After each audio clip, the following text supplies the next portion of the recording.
We have called MLAs from 2 divisions. Next week I'll be back again. We'll be calling remaining MLAs. After that, I will be calling all defeated candidates. I will also be calling all MP candidates of the Congress party as also Congress MPs. We'll also be requesting all our MLCs to come. And then we will discuss with our DCC presidents. So this is a longish exercise. So this is a continuous exercise for introspection and development of the state and for ensuring that we are able to do best for our people. Any news that is circulated in the media about some leadership change, etc., are only a figment of your imagination. This is an organizational exercise we are undertaking. ಉಸ್ತುವಾರಿ general secretary ಬರ್ತಾರೆ, ಅವರು ಅಭಿಪ್ರಾಯ ಕೇಳ್ತಾರೆ, ಏನು ತೊಂದರೆ ನಿಮ್ಗೆ ಏನಾಗಿದೆ ಕೇಳ್ತಾರೆ, ಸಂಘಟನೆ ಏನೇನು ಮಾಡಬೇಕು ಅಂತ ಕೇಳ್ತಾರೆ. ಅದು ಬಿಟ್ಟರೆ ಅವರು ಉಸ್ತುವಾರಿ ಕೆಲಸ ಅದು ಅಲ್ಲ, ಅವ್ರು ಮಾಡ್ತಾರೆ. ಬಿಜೆಪಿ ಅವರು ಇದ್ದಾರಲ್ಲ, ಸುಳ್ಳು ಹೇಳೋದ್ರಲ್ಲಿ ನಿಶ್ಚೀಮರು. ನಾನು ಇವನು ಚೆನ್ನಾಗೇ ಇದ್ದೀವಿ. ಈ ಸರ್ಕಾರ 5 ವರ್ಷ ಬಂಡೆ ತರ ಭದ್ರವಾಗಿರುತ್ತದೆ. ಚೆನ್ನಾಗಿದ್ದೀವಲ್ವಾ?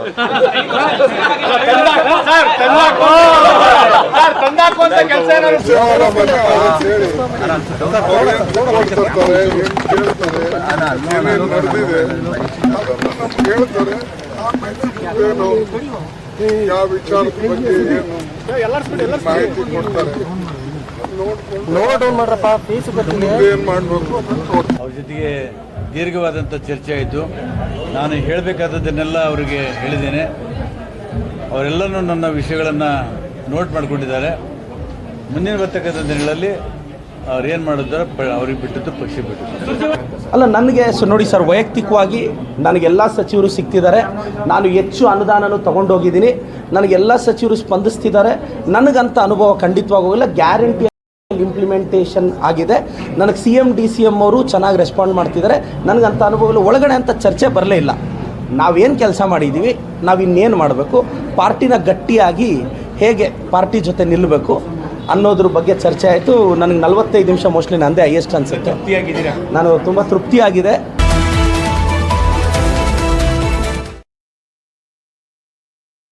ನಮಸ್ಕಾರ. ವಾರ್ತಾ ಭಾರತೀಯ ಬಿಗ್ ಡಿಬೇಟ್ ಕಾರ್ಯಕ್ರಮಕ್ಕೆ ಸ್ವಾಗತ. ರಾಜ್ಯ ಸರ್ಕಾರ ಮತ್ತು ಕಾಂಗ್ರೆಸ್ ಪಕ್ಷದ ಒಳಗೆ ಎದ್ದಿದ್ದಂತ ಬಂಡಾಯ ಮತ್ತು ಭಿನ್ನಮತವನ್ನ ಸಕಾಲಕ್ಕೆ ಶಮನಗೊಳಿಸುವ ಪ್ರಯತ್ನವನ್ನ ಕಾಂಗ್ರೆಸ್ ಹೈಕಮಾಂಡ್ ಅತಿ ಶೀಘ್ರವಾಗಿ ಮಾಡಿದೆ. ಅದರ ಭಾಗವಾಗಿನೇ ಉಸ್ತುವಾರಿ ನಾಯಕರಾಗಿರುವ ರಣದೀಪ್ ಸಿಂಗ್ ಸುರ್ಜೇವಾಲಾ ಅವರು ಇವತ್ತು ರಾಜ್ಯಕ್ಕೆ ಆಗಮಿಸಿ ಯಾರೆಲ್ಲ ಅಸಮಾಧಾನಿತ ಶಾಸಕರಿದ್ರು ಅದನ್ನ BR ಪಾಟೀಲ್ ಅವರು ಸೇರಿದಂತೆ ಕೆಲವು ಜೊತೆಯಲ್ಲಿ 1 to 1 ಅವರ ಮಾತುಕತೆಯನ್ನ ಮಾಡಿದ್ದಾರೆ. ಜೊತೆಗೆ ಶಾಸಕರ ಅಹವಾಲುಗಳೇನಿದೆ, ಅವರ ಅಪಸ್ವರಗಳೇನಿದೆ, ಅವರ ಸಮಸ್ಯೆಗಳೇನಿದೆ ಮತ್ತು ಅವರ ಆರೋಪಗಳೇನಿದೆ ಎಲ್ಲವನ್ನ ಸಂಪೂರ್ಣವಾಗಿ ಕೇಳಿಸ್ಕೊಂಡಿದ್ದಾರೆ. ಅದಕ್ಕೆ ಪರಿಹಾರ ಕೊಡುವ ಭರವಸೆ ಇದೆ ಅಂತ ಕೆಲವು BR ಪಾಟೀಲ್ ತರದ ನಾಯಕರುಗಳು ಕೂಡ ಈಗಾಗಲೇ ಹೇಳಿದ್ದಾರೆ. ಇನ್ನೊಂದು ಕಡೆಯಲ್ಲಿ ಅಧಿಕಾರ ಬದಲಾವಣೆ, ನಾಯಕತ್ವದ ಬದಲಾವಣೆ ಬಗ್ಗೆ ಕೂಡ ಬಹಳ ಚರ್ಚೆ ಆಗ್ತಿದೆ. ಸಚಿವ KN ರಾಜನ್ ಅವರ ಹೇಳಿಕೆ ಈ ಹೇಳಿಕೆಗೆ ಪೂರಕವಾಗಿ ಕೆಲವು ಬೆಳವಣಿಗೆಗಳು ಕೂಡ ನಡೆಯಿತು. ಆದ್ರೆ ಇವತ್ತು ಮುಖ್ಯಮಂತ್ರಿ ಸಿದ್ದರಾಮಯ್ಯ ಮತ್ತು ಉಪಮುಖ್ಯಮಂತ್ರಿ DK ಶಿವಕುಮಾರ್ ಇಬ್ಬರು ಕೂಡ ಈ ತರದ ಯಾವುದೇ ಬದಲಾವಣೆ ಇಲ್ಲ ಮತ್ತು ನಾವು ಒಗ್ಗಟ್ಟಾಗಿದ್ದೇವೆ ಅನ್ನೋ ಒಂದ್ ಮಂತ್ರವನ್ನ ಕೈ ಹಿಡಿಯೋದ್ರ ಮುಖಾಂತರವಾಗಿ ಒಂದ್ ಸಂದೇಶವನ್ನ ರವಾನೆ ಮಾಡಿದ್ದಾರೆ. ಇದು ನಾವು ವಿಧಾನಸಭೆ ಚುನಾವಣೆ ಸಂದರ್ಭದಿಂದಲೂ ನೋಡ್ಕೊಂಡ್ ಬರ್ತಾ ಇದೀವಿ. ವಿಧಾನಸಭೆ ಚುನಾವಣೆ ಸಂದರ್ಭದಿಂದಲೂ 2 ಬಣ ಅಂತ ಬಿಜೆಪಿ ಹೇಳ್ಕೊಂಡ್ ಬರ್ತಿತ್ತು. ಆದ್ರೆ ನಾವಿಬ್ರು ಕೂಡ ಒಗ್ಗಟ್ಟಾಗಿದ್ದೇವೆ ಅಂತ ಹೇಳ್ತಾ ಬರ್ತಾ ಇದ್ರು ಮುಖ್ಯಮಂತ್ರಿಗಳು, ಉಪಮುಖ್ಯಮಂತ್ರಿಗಳು. ಈಗ ಮತ್ತೆ ಅದನ್ನೇ ಹೇಳಿದ್ದಾರೆ. ಸುರ್ಜೇವಾಲಾ ಅವರು ಇನ್ನೊಂದು ವಿಚಾರವನ್ನ ಸ್ಪಷ್ಟಪಡಿಸಿದ್ದಾರೆ. ನಾಯಕತ್ವ ಬದಲಾವಣೆ ಮಾಧ್ಯಮದಲ್ಲಿ ಇನ್ನೂ ಚರ್ಚೆ ಆಗ್ತಿದೆ. ಅದ್ಯಾವುದೂ ಕೂಡ ಸತ್ಯಕ್ಕೆ ಹತ್ತಿರವಾಗಿದ್ದಲ್ಲ. ನಾರ್ಮಲ್ ಪಾರ್ಟಿ ಎಕ್ಸರ್ಸೈಸ್ ಗಳು ಏನಿರುತ್ತೆ ಮತ್ತು ಪಕ್ಷವನ್ನ ಬಲಪಡಿಸೋ ನಿಟ್ಟಿನಲ್ಲಿ, ಆಡಳಿತವನ್ನ ಸುಧಾರಿಸೋ ನಿಟ್ಟಿನಲ್ಲಿ ಆ ತರದ ಬೆಳವಣಿಗೆಗಳನ್ನಷ್ಟೇ ಮಾಡ್ತಿರೋದು ಅಂತ ವಿಪಕ್ಷ ಬಿಜೆಪಿ ಸಹಜವಾಗಿ ಇದನ್ನ ಟೀಕಿಸಿದೆ. ಏನ್ ನಡೀತಾ ಇದೆ ಕಾಂಗ್ರೆಸ್ ಮನೆ ಒಳಗೆ, ಬಹಳ ಬೇಗ ಬಂದಿದ್ದಂತ ಸಮಸ್ಯೆಯನ್ನ ಶಮನಗೊಳಿಸುವ ಪ್ರಯತ್ನವನ್ನ ಮಾಡಿದ್ದಾರೆ. ನಾಯಕತ್ವ ಬದಲಾವಣೆ ಇದೆಯಾ? ಈ ಎಲ್ಲ ವಿಚಾರದ ಬಗ್ಗೆ ನಾವಿವತ್ತು ಚರ್ಚೆ ಮಾಡ್ತಾ ಇದೀವಿ. ಅತಿಥಿಗಳಿದ್ದಾರೆ ನಮ್ಮ ಜೊತೆಗೆ ತಮ್ಮ ಅಭಿಪ್ರಾಯವನ್ನ ಹಂಚಿಕೊಳ್ಳೋದಕ್ಕೆ. ನಮ್ಮ ಜೊತೆಗೆ ಸದ್ಯಕ್ಕಿದ್ದಾರೆ ಕಾಂಗ್ರೆಸ್ ವಕ್ತಾರರಾಗಿರುವಂತ ಬಸವರಾಜ್ ಅವರು. ನಮಸ್ಕಾರ ಬಸವರಾಜ್ ಅವರೇ, ಸ್ವಾಗತ ಕಾರ್ಯಕ್ರಮಕ್ಕೆ. ನಮಸ್ಕಾರ ಮೇಡಮ್. ಬಸವರಾಜ್ ಅವರೇ, 10 ದಿನಗಳಲ್ಲಿ ಬಹಳಷ್ಟು ಬೆಳವಣಿಗೆ ಆಯ್ತು ನಿಮ್ಮ ಪಕ್ಷದಲ್ಲಿ ಮತ್ತು ಸರ್ಕಾರದಲ್ಲಿ. ಸುಮಾರು 3-4 ಜನ ಶಾಸಕರುಗಳು ಹೇಳಿಕೆಯನ್ನ ಕೊಟ್ರು. ಅಂದ್ರೆ ಒಂದು ಲಂಚ ಬಗ್ಗೆ, ಭ್ರಷ್ಟಾಚಾರದ ಬಗ್ಗೆ, ಆಡಳಿತದ ವೈಫಲ್ಯದ ಬಗ್ಗೆ. ಅದಾದ ನಂತರದಲ್ಲಿ ಮುಖ್ಯಮಂತ್ರಿಗಳು ದೆಹಲಿಗೆ ಹೋದ್ರು, ಅಲ್ಲಿ ಭೇಟಿಯಾಗಿ ಮಾತುಕತೆ ನಡೆಸಿದ್ರು. ಆ ನಂತರದಲ್ಲಿ ಶಾಸಕರ ಜೊತೆ ಮಾತುಕತೆಯನ್ನ ಮಾಡಿದ್ರು. ಈಗ ಒಂದಷ್ಟು ಬದಲಾವಣೆ ಆಗ್ತಾ ಇದೆ, ಮತ್ತೆ ನಾವೆಲ್ಲರೂ ಒಗ್ಗಟ್ಟಾಗಿದ್ದೀವಿ ಅಂತ ಹೇಳ್ತಿದ್ದಾರೆ. ಏನ್ ನಡೀತಾ ಇದೆ ನಿಮ್ ಪಕ್ಷದ ಒಳಗೆ? ರೀತಿ ಭಿನ್ನಮತ ಇಲ್ಲ. ಆಡಳಿತಾತ್ಮಕ ಕೆಲವು ತೊಂದರೆಗಳ ಬಗ್ಗೆ BR ಪಾಟೀಲ್ರು ಮೊದಲನೇದಾಗಿ ಆಶ್ರಯ ಮನೆಗಳ ಬಗ್ಗೆ ಮಾತನಾಡಿದ್ರು. ಅವರು ಅದಕ್ಕೆ ಅವರ ಪ್ರೈವೇಟ್ ಸೆಕ್ರೆಟರಿ ಅವರು ಅವ್ರಿಗೆ ಅದ್ರ ಜೊತೆಗೆ ಮಾತಾಡಿದ್ದಾರೆ. ಇನ್ನ ರಾಜು ಕಾಗೆ ಅವರೊಂದು ವಿಚಾರವಾಗಿ ಮಾತನಾಡಿದ್ದಾರೆ. ಟೆಂಡರ್ ಕರೆದಿದ್ದಾರೆ, ನನ್ ಗ್ರಾಂಟ್ ಕೊಟ್ಟಿದ್ದಾರೆ, ನಂದು ಅದಾಗಿಲ್ಲ ಇದಾಗಿಲ್ಲ ಅಂತ ಅವರ ಕುಂದುಕೊರತೆಗಳು ಹೇಳ್ಕೊಂಡಿದ್ದಾರೆ. ಇದು ಯಾವುದೇ ಸರ್ಕಾರ ಇರ್ಲಿ, ಸರ್ಕಾರಗಳಿದ್ದಾಗ ಆಡಳಿತ ಪಕ್ಷವಿರ್ಲಿ ವಿರೋಧ ಪಕ್ಷವಿರ್ಲಿ, ಇವತ್ತು ಅಭಿವೃದ್ಧಿ ಕಾರ್ಯಗಳ ಬಗ್ಗೆ ಶಾಸಕರು ಧ್ವನಿ ಎತ್ತುತ್ತಾರೆ. ಇದು ನಮ್ದು ಪ್ರಜಾಪ್ರಭುತ್ವ ಪಕ್ಷ. ನಾವು ಫ್ರೀ ಬಿಟ್ಬಿಟ್ಟಿದೀವಿ, ಎಲ್ಲರಿಗೂ ಏನ್ ಬೇಕಾದ್ರೂ ಮಾತಾಡಿ. ಆದ್ರೆ ಆಡಳಿತಾತ್ಮಕವಾಗಿ ಏನಾದ್ರೂ ಕುಂದುಕೊರತೆಗಳಿದ್ರೆ ಧ್ವನಿ ಎತ್ತಿದ್ದಾರೆ, ಅದು ತಪ್ಪಲ್ಲ ಅಂತ ನನ್ನ ಭಾವನೆ. ಅದಕ್ಕೆ ಮುಖ್ಯಮಂತ್ರಿಗಳು ಕರೆಸಿ ಮುಖ್ಯಮಂತ್ರಿ ಇನ್ಕ್ಲೂಡಿಂಗ್ ಮಲ್ಲಿಕಾರ್ಜುನ್ ಖರ್ಗೆ ಮುಖ್ಯಮಂತ್ರಿಗಳು ಎಲ್ಲರೂ ಹೇಳ್ತಾರೆ, ನಿಮ್ಗೆ ಏನಾದ್ರು ಅಸಮಾಧಾನ ಇದ್ರೆ ನಮ್ ಬಳಿ ಚರ್ಚೆ ಮಾಡಿ, ಬಹಿರಂಗವಾಗಿ ನೀವ್ ಹೇಳ್ತಾ ಇದ್ದೀರಿ ನಾವು ಮಾತಾಡೋ ಸ್ವಾತಂತ್ರ್ಯವನ್ನ ಕೊಟ್ಟಿದೀವಿ ಹೇಳ್ಬೋದು ಅಂತ. ಇನ್ನೊಂದ್ ಕಡೆಯಲ್ಲಿ ನಿಮ್ಮದೇ ಹಿರಿಯ ನಾಯಕರುಗಳು ರಾಜ್ಯ ಮತ್ತು ಕೇಂದ್ರ ಮಟ್ಟದವರು ಹೇಳ್ತಿದ್ದಾರೆ, ನಿಮ್ ಸಮಸ್ಯೆಗಳಿದ್ರೆ ಪಕ್ಷದ ವೇದಿಕೆಯಲ್ಲಿ ಅಥವಾ ನಾಯಕರ ಜೊತೆ ಚರ್ಚೆ ಮಾಡಿ ಅಂತ. ಇದ್ರಲ್ಲಿ ನಾವು ಯಾವ್ದನ್ನ ಪರಿಗಣಿಸ್ಬೇಕು? ಏನ್ ನಮ್ಮ ಮುಖ್ಯಮಂತ್ರಿಗಳು ಮತ್ತೆ ಹೈಕಮಾಂಡ್ ಮಲ್ಲಿಕಾರ್ಜುನ ಖರ್ಗೆ ಅವ್ರು ಹೇಳಿದಾರೆ ಅದೇ ಸರಿ ಅಂತ ನಾನು ಭಾವಿಸ್ತೀನಿ. ಅದನ್ನೇ ಪರಿಗಣಿಸ್ಬೇಕು. ಇವತ್ತು ಮಾನ್ಯ ಮುಖ್ಯಮಂತ್ರಿಗಳು ಎಲ್ಲರಿಗೂ ಸರಳವಾಗಿ ಸಿಗ್ತಾರೆ, ಇವತ್ತು ಉಪಮುಖ್ಯಮಂತ್ರಿಗಳು ಸಿಗ್ತಾರೆ. ಇದ್ರ ಮೇಲಾಗಿ ಹೈಕಮಾಂಡ್ ಇವತ್ತೇನಿದೆ, ನಮ್ಮ ಮಲ್ಲಿಕಾರ್ಜುನ ಖರ್ಗೆ ಸಾಹೇಬರು ಅವರು ಕರ್ನಾಟಕದವ್ರೆ. ಇವತ್ತು 3 ಪವರ್ ಸೆಂಟ್ರು ಯಾವುದೇ ಶಾಸಕರು ನೋಡ್ಬೇಕು, ಮಾತಾಡ್ಬೇಕು, ಚರ್ಚೆ ಮಾಡ್ಬೇಕಂದ್ರೆ ಅವರು 24x7 ಎಲ್ಲರಿಗೂ ಸಿಗ್ತಕ್ಕಂಥವ್ರೆ. ಈ ದೃಷ್ಟಿಯಲ್ಲಿ ಅವ್ರು ಹೇಳಿರೋದು ಸರಿ ಇದೆ. ಶಾಸಕರು ಈ ರೀತಿ ಬಹಿರಂಗವಾಗಿ ಮಾತಾಡ್ತಕ್ಕಂಥದ್ದು ನಮ್ಮ ಪಕ್ಷದಲ್ಲಿ ಪರಿಪಾಠವಿಲ್ಲ. ಆದ್ರೂ ಪ್ರಜಾಪ್ರಭುತ್ವ ವ್ಯವಸ್ಥೆಯಲ್ಲಿ ಆಗೊಮ್ಮೆ ಈಗೊಮ್ಮೆ 140 ಜನ ನಾವು ಶಾಸಕರಿದ್ದೀವಿ. ಅವರು ಒಬ್ರು ಇಬ್ರು ಹಿಂಗ್ ಮಾತಾಡಿರೋದಕ್ಕೆ ಅವ್ರಿಗೆ ಕರೆಸಿ ಇಮಿಡಿಯೇಟ್ ಆಗಿ ಹೈಕಮಾಂಡ್ ಸಮೇತ ಬುದ್ಧಿವಾದ ಹೇಳಿದೆ, ಮುಖ್ಯಮಂತ್ರಿಗಳು ಸಮೇತ ಕರೆಸಿ ಮಾತನಾಡಿದ್ದಾರೆ. ಉಪಮುಖ್ಯಮಂತ್ರಿಗಳು ಕರೆಸಿ DK ಶಿವಕುಮಾರ್ ಅವರು ಮಾತನಾಡಿದ್ದಾರೆ, ಸಿದ್ದರಾಮಯ್ಯನವರು ಮಾತನಾಡಿದ್ದಾರೆ. ಇವತ್ತು ಶಮನವಾಗಿದೆ, ಯಾವುದೇ ಭಿನ್ನಾಭಿಪ್ರಾಯ ಪಕ್ಷದಲ್ಲಿಲ್ಲ. ಇವತ್ತು ಅಭಿವೃದ್ಧಿ ಕಾರ್ಯಗಳ ಬಗ್ಗೆ ಅವ್ರು ಧ್ವನಿ ಎತ್ತಿರ್ತಕ್ಕಂಥ ಅವರು ಏನ್ ಕುಂದುಕೊರತೆಗಳಿದಾವೆ ಇವ್ರು ಅಷ್ಟೇ ಅಲ್ಲದೆ ಇವತ್ತು ಹೈಕಮಾಂಡ್ ಇಂದ ನಮ್ಮ ಇನ್ಚಾರ್ಜ್ ಜನರಲ್ ಸೆಕ್ರೆಟರಿ ಶ್ರೀಮಾನ್ ರಣದೀಪ್ ಸಿಂಗ್ ಸುರ್ಜೇವಾಲ್ ರವ್ರ ಸಮೇತ ಬೆಂಗಳೂರಿಗೆ ಬಂದು ಇವತ್ತು ಏನ್ ಕುಂದುಕೊರತೆಗಳ ಬಗ್ಗೆ ಸಂಪೂರ್ಣವಾದಂತ ಮಾಹಿತಿಯನ್ನ ತೆಗೆದುಕೊಳ್ತಾ ಇದ್ದಾರೆ. ಇವತ್ತು ನಾನು ಹೇಳ್ತೇನೆ, ಯಾವುದೇ ಒಂದು ಭಿನ್ನಮತ ನಮ್ಮ ಸರ್ಕಾರದಲ್ಲಿಲ್ಲ. ವಿರೋಧ ಪಕ್ಷದವ್ರಿಗೆ ಮಾಡ್ಲಿಕ್ಕೆ ಕೆಲಸ ಇಲ್ಲ. ಇವತ್ತು BJP ಅವರು ಹೋದ ವರ್ಷ ದಸರಾ ಟೈಮಲ್ಲಿ ಹೇಳ್ತಾ ಇದ್ರು, ಸಿದ್ದರಾಮಯ್ಯನವ್ರು ಈ ಸಾರಿ ದಸರಾ ಉದ್ಘಾಟನೆ ಮಾಡಲ್ಲ ಅಂತ ಹೇಳ್ತಾ ಇದ್ರು. ಸರಾಗವಾಗಿ ದಸರಾ ಉದ್ಘಾಟನೆ ಮಾಡಿದ್ರು. ಈ ಸಾರಿ ನಿನ್ನೆ ಅಶೋಕ್ ಮೈಸೂರ್ಗೆ ಹೋಗಿ ಬಾಯಿ ಚಪ್ಲಕ್ಕೆ ಅವ್ರು ಮತ್ತೆ ಮಾತನಾಡಿದ್ದಾರೆ, ದಸರಾ ಉದ್ಘಾಟನೆ ಮಾಡಲ್ಲ ಅಂತ. ಮತ್ತೆ ನಾನು ಹೇಳ್ತೀನಿ ಈ ಸಂದರ್ಭದಲ್ಲಿ, ಈ ಬಾರಿ ಸಮೇತ ಸಿದ್ದರಾಮಯ್ಯನವರು ದಸರಾವನ್ನ ಉದ್ಘಾಟನೆ ಮಾಡ್ತಾರೆ. BJP ಅವರು ಶ್ರಾವಣದಿಂದ ಹೋದ ವರ್ಷ ಮೂಢ ಹಗರಣ ಸ್ಟಾರ್ಟ್ ಆದಾಗ ಆ ಮೂಢ ಹಗರಣನೇ ಅಲ್ಲ, ಹಗರಣನ ಸೃಷ್ಟಿ ಮಾಡಿದ BJP ಅವರು ಅವತ್ತಿಂದ ಇವತ್ತುವರೆಗೂ ಅದು ಆಗಲ್ಲ ಇದು ಆಗಲ್ಲ ಅಂತ ಸರ್ಕಾರದ ಬಗ್ಗೆ ಟೀಕೆ ಟಿಪ್ಪಣಿ ಮಾಡ್ತಾ ಇದ್ದಾರೆ. ಅವ್ರಿಗೆ ಮಾಡಕ್ಕೆ ಕೆಲಸ ಇಲ್ಲ, ಅವ್ರು ಬಾಯಿ ಚಪ್ಪಲಕ್ಕೆ ಮಾತಾಡ್ತಾ ಇದ್ದಾರೆ. ಸರ್ಕಾರ 5 ಗ್ಯಾರಂಟಿಗಳನ್ನ ಕೊಟ್ಟು ಸುಭದ್ರವಾಗಿ ನಡೀತಾ ಇದೆ. ಈ ಗ್ಯಾರಂಟಿಗಳಿಂದ ಸರ್ಕಾರ ಜನ ನಮ್ಮ ಪರವಾಗಿದ್ದಾರೆ ಅನ್ನೋದಕ್ಕೆ ಮೊನ್ನೆ ನಡೆದಂತ 3 ಉಪಚುನಾವಣೆಗಳಲ್ಲಿ ನಾವು ಭರ್ಜರಿ ಜಯ ಮಾಡಿದ್ವಿ. ಯಾರ ವಿರುದ್ಧ? ಎಂತವ್ರ ವಿರುದ್ಧ? ಮುಖ್ಯಮಂತ್ರಿಗಳ ಮಕ್ಕಳು. ಶಿಗ್ಗಾಂವ್ ಸವಣೂರಲ್ಲಿ ಮುಖ್ಯಮಂತ್ರಿ ಬಸವರಾಜ ಬೊಮ್ಮಾಯಿ ಮಗ, ಚನ್ನಪಟ್ಟಣದಲ್ಲಿ ಕುಮಾರಸ್ವಾಮಿ ಮುಖ್ಯಮಂತ್ರಿಗಳಾಗಿದ್ರು ಅವ್ರ ಮಗ, ಮತ್ ಸೆಂಟ್ರಲ್ ಮಿನಿಸ್ಟರ್ ಆಗಿದ್ರು. ಅವ್ರ ವಿರುದ್ಧ ಭರ್ಜರಿ ಜಯವನ್ನ ನಾವು ದಾಖಲಿಸಿದೀವಿ. ಸೊಂಡೂರಲ್ಲಿ ಶ್ರೀರಾಮುಲು ರೆಡ್ಡಿಗಳೆಲ್ಲ ನಿಂತ್ಕೊಂಡ್ರು, ಅಲ್ಲಿ ಗೆದ್ದಿದ್ದೀವಿ. 3 ಚುನಾವಣೆಗಳು ಗೆದ್ದಿರೋ ತೋರಿಸುತ್ತೆ ಈ ಆಡಳಿತವನ್ನ ಜನ ಒಪ್ಪಿದ್ದಾರೆ ಅಂತ ನಾನು ಭಾವಿಸ್ತಿದ್ದೇನೆ. ಮಾತನಾಡ್ತೀನಿ ನಿಮ್ ಜೊತೆಗೆ JDS ವಕ್ತಾರರಾಗಿರುವ ರತ್ನ HP ಅವರು ನಮ್ ಜೊತೆಗಿದ್ದಾರೆ. ಹಾಗೇನೆ ಹಿರಿಯ ಪತ್ರಕರ್ತರು, ರಾಜಕೀಯ ವಿಶ್ಲೇಷಕರು ನಟರಾಜ್ ಅವರಿದ್ದಾರೆ. ಇಬ್ಬರು ಕಾರ್ಯಕ್ರಮಕ್ಕೆ ಸ್ವಾಗತ. ನಮಸ್ಕಾರ ರತ್ನ ಅವರೇ. ಕಳೆದ 10 ದಿನಗಳಲ್ಲಿ ಕಾಂಗ್ರೆಸ್ನ ಕೆಲವು ಶಾಸಕರುಗಳು ಆಡಳಿತದ ವೈಫಲ್ಯ, ಲಂಚ ಹಾಗೂ ಭ್ರಷ್ಟಾಚಾರದ ಬಗ್ಗೆ ಮಾತಾಡ್ತಿದ್ರು. ಈ ಸಂದರ್ಭದಲ್ಲಿ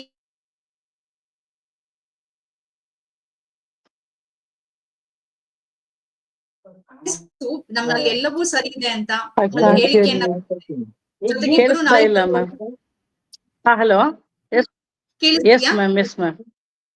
ಓಕೆ, ಕಾಂಗ್ರೆಸ್ನ ಬೆಳವಣಿಗೆ ಬಗ್ಗೆ ಏನ್ ಪ್ರತಿಕ್ರಿಯಿಸ್ತೀರಿ ರತ್ನ ಅವರೇ? ಇಬ್ರು ಒಟ್ಟಾಗಿದ್ದೀವಿ ಅಂತ ಹೇಳ್ತಾ ಇದಾರೆ ಮುಖ್ಯಮಂತ್ರಿಗಳು, ಉಪಮುಖ್ಯಮಂತ್ರಿಗಳು.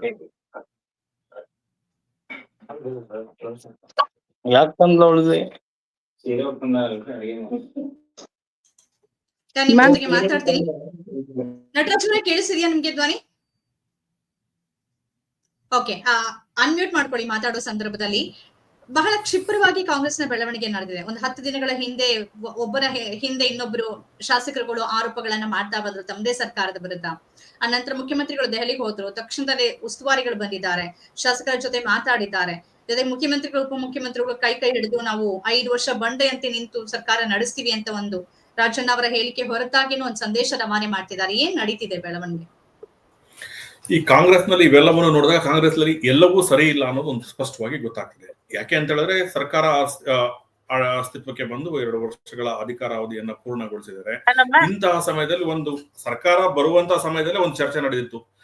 ಅಧಿಕಾರ ಹಸ್ತಾಂತರ ಆಗುತ್ತಾ, ಅಧಿಕಾರ ಹಂಚಿಕೆ ಸೂತ್ರ ಆಗಿದೆಯಾ, ಸೂತ್ರ ಆಗಿದ್ರೆ ಯಾವ ಸೂತ್ರ ಏನು, ಈ ರೀತಿಯಾದಂತಹ ಚರ್ಚೆಗಳು ಆರಂಭದಿಂದಲೂ ನಡೀತಾ ಇತ್ತು. ಆ ಚರ್ಚೆಗೆ ಒಂದು ಚೆಕ್ ಅಂತ ಇಡಬೇಕಾಗಿದ್ದು ಅಥವಾ ಫುಲ್ ಸ್ಟಾಪ್ ಇಡಬೇಕಾಗಿದ್ದು ಹೈಕಮಾಂಡ್ ಆ ಕೆಲಸವನ್ನ ಮಾಡ್ಲಿಲ್ಲ. ಹೇಳೋರಿಗೆ ಹೇಳ್ತಾ ಇದ್ರು 2.5 ವರ್ಷ ಆದ್ಮೇಲೆ ಸಿದ್ದರಾಮಯ್ಯ ಅವರು ಬಿಡ್ತಾರೆ, ಇಲ್ಲ ದೇವರಾಜ ಅರಸು ಅವರ ಅಧಿಕಾರಾವಧಿ ಏನು ದಾಖಲೆ ಇದೆ, ಆ ದಾಖಲೆ ಪೂರ್ಣಗೊಳಿಸಿ ಬಿಡ್ತಾರೆ. ಇಂತಹ ಚರ್ಚೆಗಳು ತೆರೆಮರೆಯಲ್ಲಿ ನಡೀತಾ ಇತ್ತು, 4 ಗೋಡೆಗಳ ಮಧ್ಯೆ ನಡೀತಾ ಇತ್ತು. ಕೆಲವರು ಬಹಿರಂಗವಾಗಿಯೂ ಹೇಳ್ತಾ ಇದ್ರು.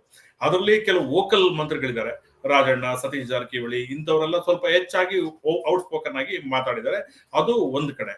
ಅಂದ್ರೆ ಇನ್ನೆಲ್ಲವನ್ನು ನೋಡಿದಾಗ ಇಲ್ಲಿ ಕೆಲವು ಮಂತ್ರಿಗಳು ಮಾತಾಡುವಂಥದ್ದು, ಕೆಲವು ಶಾಸಕರುಗಳು ಮಾತಾಡುವಂತ ನೋಡುವಂತ ಸಮಯದಲ್ಲಿ ಎಲ್ಲೋ ಒಂದು ರೀತಿಯಲ್ಲಿ ಸರ್ಕಾರ ಮತ್ತೆ ಪಕ್ಷ ಹಳಿ ತಪ್ಪುತ್ತಾ ಇದೆಯಾ, ಕಂಟ್ರೋಲ್ ಮಾಡ್ಬೇಕಾಗಿದ್ದಂತ ಕೆಲಸವನ್ನ ಹೈಕಮಾಂಡ್ ಮಾಡ್ಲಿಲ್ವಾ, ಹೈಕಮಾಂಡ್ ವೀಕ್ ಆಗಿದೆಯಾ ಅನ್ನುವಂತ ಪ್ರಶ್ನೆಗಳು ಬರ್ತಾ ಇದೆ. ಯಾಕೆಂದ್ರೆ ಹಿರಿಯ ಶಾಸಕರು BR ಪಾಟೀಲ್ ಅವರು, ಯೋಜನಾ ಮಂಡಳಿಯ ಉಪಾಧ್ಯಕ್ಷರು, ಅವರು ನೇರವಾಗಿ ಮಾತಾಡುವಂಥದ್ದು ವಸತಿ ಸಚಿವರ ಆಪ್ತ ಕಾರ್ಯದರ್ಶಿ ಜೊತೆ ಅವ್ರು ಮಾತಾಡ್ತಾರೆ, ಇವ್ರ ಜೊತೆ ಮಾತಾಡ್ತಾರೆ. ರೆಕಾರ್ಡ್ ಯಾರು ಮಾಡ್ಕೊಂಡಿದ್ದಾರೆ? BR ಪಾಟೀಲ್ ಅವರೇ. ಅದನ್ನ ಬಹಿರಂಗ ಪಡಿಸಿದ್ದ ಯಾಕೆ? ಯಾವ ಉದ್ದೇಶ ಇದೆ ಅದರಿಂದ? ಆ ನಂತರದಲ್ಲಿ ನೀವು ಬಸವರಾಜ್ ಅವರಿಗೆ ಗೊತ್ತು, ಆಶ್ರಯ ನಿವೇಶನ ಇದು ರಾಜೀವ್ ಗಾಂಧಿ ವಸತಿ ನಿಗಮದಲ್ಲಿ 1,10,000 ರೂಪಾಯಿ ಅನುದಾನ ಕೊಡುವಂಥದ್ದು. ಇದರಲ್ಲಿ ಕಮಿಷನ್ ಒಂದು ವಿಧಾನಸಭಾ ಕ್ಷೇತ್ರಕ್ಕೆ ತಲಾ 100 ಮನೆ 200 ಮನೆ ಅಂತಾರೆ. 200 ಮನೆ ಅಂದ್ರೆ 200 × 1 ಲಕ್ಷ 2 ಕೋಟಿ. ಹೀಗಿರುವಂತಹ ಸಮಯದಲ್ಲಿ ಎಷ್ಟು ಪ್ರಮಾಣದ ಲಂಚ ಅಥವಾ ಕಮಿಷನ್ ನಡೆದಿದೆ ಇದರಲ್ಲಿ? ಇದು ಎಲ್ಲವೂ ಒಂದ್ ಕಡೆ ಏನೋ ಯಾವುದೋ ರೀತಿಯಾದಂತಹ ಅಸಮಾಧಾನವನ್ನ, ಯಾವುದೋ ತಮ್ಮ ಉದ್ದೇಶವನ್ನ ಈಡೇರಲಿಲ್ಲ, ಇನ್ಯಾವುದೋ ಒಂದು ಟಾರ್ಗೆಟ್ ಮಾಡ್ಕೊಂಡಿದ್ರೆ ಆ ಟಾರ್ಗೆಟ್ ಅನ್ನ ರೀಚ್ ಆಗ್ಲಿಕ್ಕೆ ಆಗಿಲ್ಲ ಅನ್ನುವಂತ ಕಾರಣದನ್ನ ಇಟ್ಕೊಂಡು ಈ ಮಾತನ್ನ ಹೇಳಿರುವಂತದ್ದು ಅತ್ಯಂತ ಸ್ಪಷ್ಟವಾಗುತ್ತೆ. BR ಪಾಟೀಲ್ ಅವರ ಈ ಹೇಳಿಕೆ ಹಿಂದೆ ಬೇರೆ ಯಾವುದೋ ಒಂದು ಉದ್ದೇಶ ಇದೆ ಅಂತ. ಆ ಉದ್ದೇಶವನ್ನ ಈಡೇರಿಸ್ಕೊಳ್ಬೇಕಾದ್ರೆ ಅಥವಾ ಈ ತರ್ಕವೇ ಅರ್ಥ ಆಗ್ತಿಲ್ಲ. ಯಾಕೆಂದ್ರೆ BR ಪಾಟೀಲ್ ಅವರು ಏನೇ ಆದ್ರೂ ಕೂಡ ಸಿದ್ದರಾಮಯ್ಯ ಆ ಸಮಕಾಲೀನರು ಮತ್ತು ಸ್ವಲ್ಪ ತತ್ವ ಸಿದ್ಧಾಂತ ಮತ್ ರಾಜಕೀಯ ಅಂತಂದ್ರೆ ಅವರ ಬಣ ಅಂತಾನೆ ಗುರುತಿಸ್ಕೊಂಡವ್ರು. ಈಗ ಅವರದ್ದೇ ನಾಯಕತ್ವ ಇರೋ ಸಂದರ್ಭದಲ್ಲಿ ಮುಖ್ಯಮಂತ್ರಿಗಳ ಜೊತೆ ನೇರವಾಗಿ ಹೋಗಿ ಭೇಟಿಯಾಗಿ ಮಾತುಕತೆ ನಡೆಸುವಂತ ಎಲ್ಲ ಅವಕಾಶ BR ಪಾಟೀಲ್ರಿಗಿದ್ರು ಈ ಹಾದಿಯನ್ನ ಯಾಕೆ ಹಿಡಿದ್ರು? ಇದು ಸ್ವಲ್ಪ ತರ್ಕಕ್ಕೆ ಸಿಗ್ತಾ ಇಲ್ಲ. ಅದನ್ನೇ ನಾನು ಹೇಳಿದ್ದು, ಯಾವುದೋ ಒಂದು ಬಾರ್ಗೇನಿಂಗ್ ಮಾಡುವ ಲೆಕ್ಕಾಚಾರದಿಂದ ಹಿಂದ್ಗಡೆ ನಡೀತಾ ಇದೆ. ನೀವು ಉದಾಹರಣೆಗೆ ಗಮನಿಸಬಹುದು, ಬಸವರಾಜ್ ಅವರಿಗೆ ಗೊತ್ತಿದೆ, ಅಲ್ಲಿ ಅವರ ಅಣ್ಣನ ಮಗ, ಸೋದರನ ಮಗ KMF ನ 2 ಜಿಲ್ಲೆಗಳು, ಯಾದಗಿರಿ ಮತ್ತೆ ಗುಲ್ಬರ್ಗ 2 ಜಿಲ್ಲೆಯ ಅಧ್ಯಕ್ಷರಾಗಿದ್ದಾರೆ. ಅವ್ರನ್ನ ಮತ್ತೊಂದು ಎಲಿವೇಶನ್ ಕೇಳುವಂಥದ್ದು, ಅಥವಾ ಇವರಿಗೆ ಮಂತ್ರಿ ಮಾಡಿ ಅನ್ನುವಂಥದ್ದು, ಅಥವಾ ಕ್ಷೇತ್ರದ ಬೇರೆ ಇನ್ಯಾವುದೋ ಕೆಲಸವನ್ನ, ಹೀಗೆ ಸುಮಾರಷ್ಟು ನಾವು ತೆರೆಮರೆಯಲ್ಲಿ ಕೇಳ್ಪಟ್ಟಂತ ವಿಷಯಗಳು ನೋಡಿದಾಗ ಸುಮಾರಷ್ಟುಗಳಿದೆ. ಅವುಗಳೆಲ್ಲ ಸಿದ್ದರಾಮಯ್ಯ ಅವರಿಗೆ ನೇರವಾಗಿ ಕಮ್ಯುನಿಕೇಟ್ ಮಾಡಕ್ ಆಗದೆ ಇರ್ಬೋದು. ನೀವು ಹೇಳಿದ್ರಲ್ಲ, ಆ ಒಂದು ಆತ್ಮೀಯ ಒಡನಾಟ ಸಂಬಂಧ, ನೀವು ನನಗೆ ಮಾಡ್ಲೇಬೇಕು, ಮಂತ್ರಿ ಮಾಡ್ಲೇಬೇಕು ಅಂತ ಕೇಳದೆ ಇರೋ ಅಷ್ಟು ಸ್ವಾತಂತ್ರ್ಯ ಇಲ್ಲದೆ ಇರ್ಬೋದು, ಅಥವಾ ಆ ಅವಕಾಶ ಇಲ್ಲದೆ ಇರ್ಬೋದು. ಹಾಗಾಗಿ ಇಂತಹ ಕಾರಣ ಇಟ್ಕೊಂಡು ಇದನ್ನ ಮಾಡಿದ್ರ ಅನ್ನುವಂತ ಮಾತನ್ನ. ಹಾಗೆ ಬಸವರಾಜ ರಾಯರೆಡ್ಡಿ ಅವರು ಹೇಳ್ತಾರೆ, ಕೆಲವು ಕೊಪ್ಪಳದಲ್ಲಿ ಬಂದು ಮಾತಾಡ್ತಾರೆ, ಮತ್ತೆ ಇಲ್ಲೊಂದು ಮಾತಾಡ್ತಾರೆ. ಇದಕ್ಕೆಲ್ಲ ನೋಡಿದಾಗ ಕಾಂಗ್ರೆಸ್ ಹೈಕಮಾಂಡ್ ವೀಕ್ ಆಗಿದೆಯಾ ಇಲ್ಲಿ ಅನ್ನೋದು. ಯಾಕೆಂದ್ರೆ ಈ ಹಿಂದೆ ನೋಡಿದಂತ ಸಮಯದಲ್ಲಿ ಸರ್ಕಾರ ಮತ್ತು ಪಕ್ಷದ ನಡುವೆ ಒಂದು ಉತ್ತಮ ಸಮನ್ವಯತೆಯನ್ನು ಸಾಧಿಸುವ ನಿಟ್ಟಿನಲ್ಲಿ ಸಾಕಷ್ಟು ಕೆಲಸ ಮಾಡ್ತಾ ಇತ್ತು. ಮಂತ್ರಿಗಳು ನಿರಂತರವಾಗಿ ಅವ್ರು ಯಾವ ಜಿಲ್ಲೆಗೆ ಹೋಗ್ಲಿ, ಬೆಂಗಳೂರಲ್ಲಿ ಇದ್ರೆ ಬೆಂಗಳೂರಲ್ಲಿ ಇಂಥ ದಿನ ಇಂಥ ಪಕ್ಷದ ಕಚೇರಿಗೆ ಬರಬೇಕು ಒಬ್ಬ ಮಂತ್ರಿ, ಅಲ್ಲಿ ಶಾಸಕರು ಕಾರ್ಯಕರ್ತರ ಅಹವಾಲನ್ನ ಕೇಳಬೇಕು ಅಂತ. ಇಲ್ಲಿ ಕಾರ್ಯಕರ್ತರಿಗೂ ಮತ್ತೆ ಶಾಸಕರ ನಡುವೆ ಲಿಂಕ್ ಇಲ್ಲ, ಶಾಸಕರು ಮತ್ತೆ ಮಂತ್ರಿಗಳ ನಡುವೆ ಲಿಂಕ್ ಇಲ್ಲ. ನೀವು ನೋಡಿ, 2 ವರ್ಷ ಆಗಿದೆ, ಎಷ್ಟು ನಿಗಮ ಮಂಡಳಿಗಳನ್ನ ನೇಮಕ ಮಾಡಿದ್ದಾರೆ. ಕಾರ್ಯಕರ್ತರು ಈ ಪಕ್ಷನ ಗೆಲ್ಲಿಸಲೇಬೇಕು ಅಂತೇಳಿ ಹೋರಾಟ ಮಾಡುವಂತವ್ರಿಗೆ ಯಾವ ಉತ್ತರವನ್ನ ಕೊಟ್ಟಿದ್ದಾರೆ?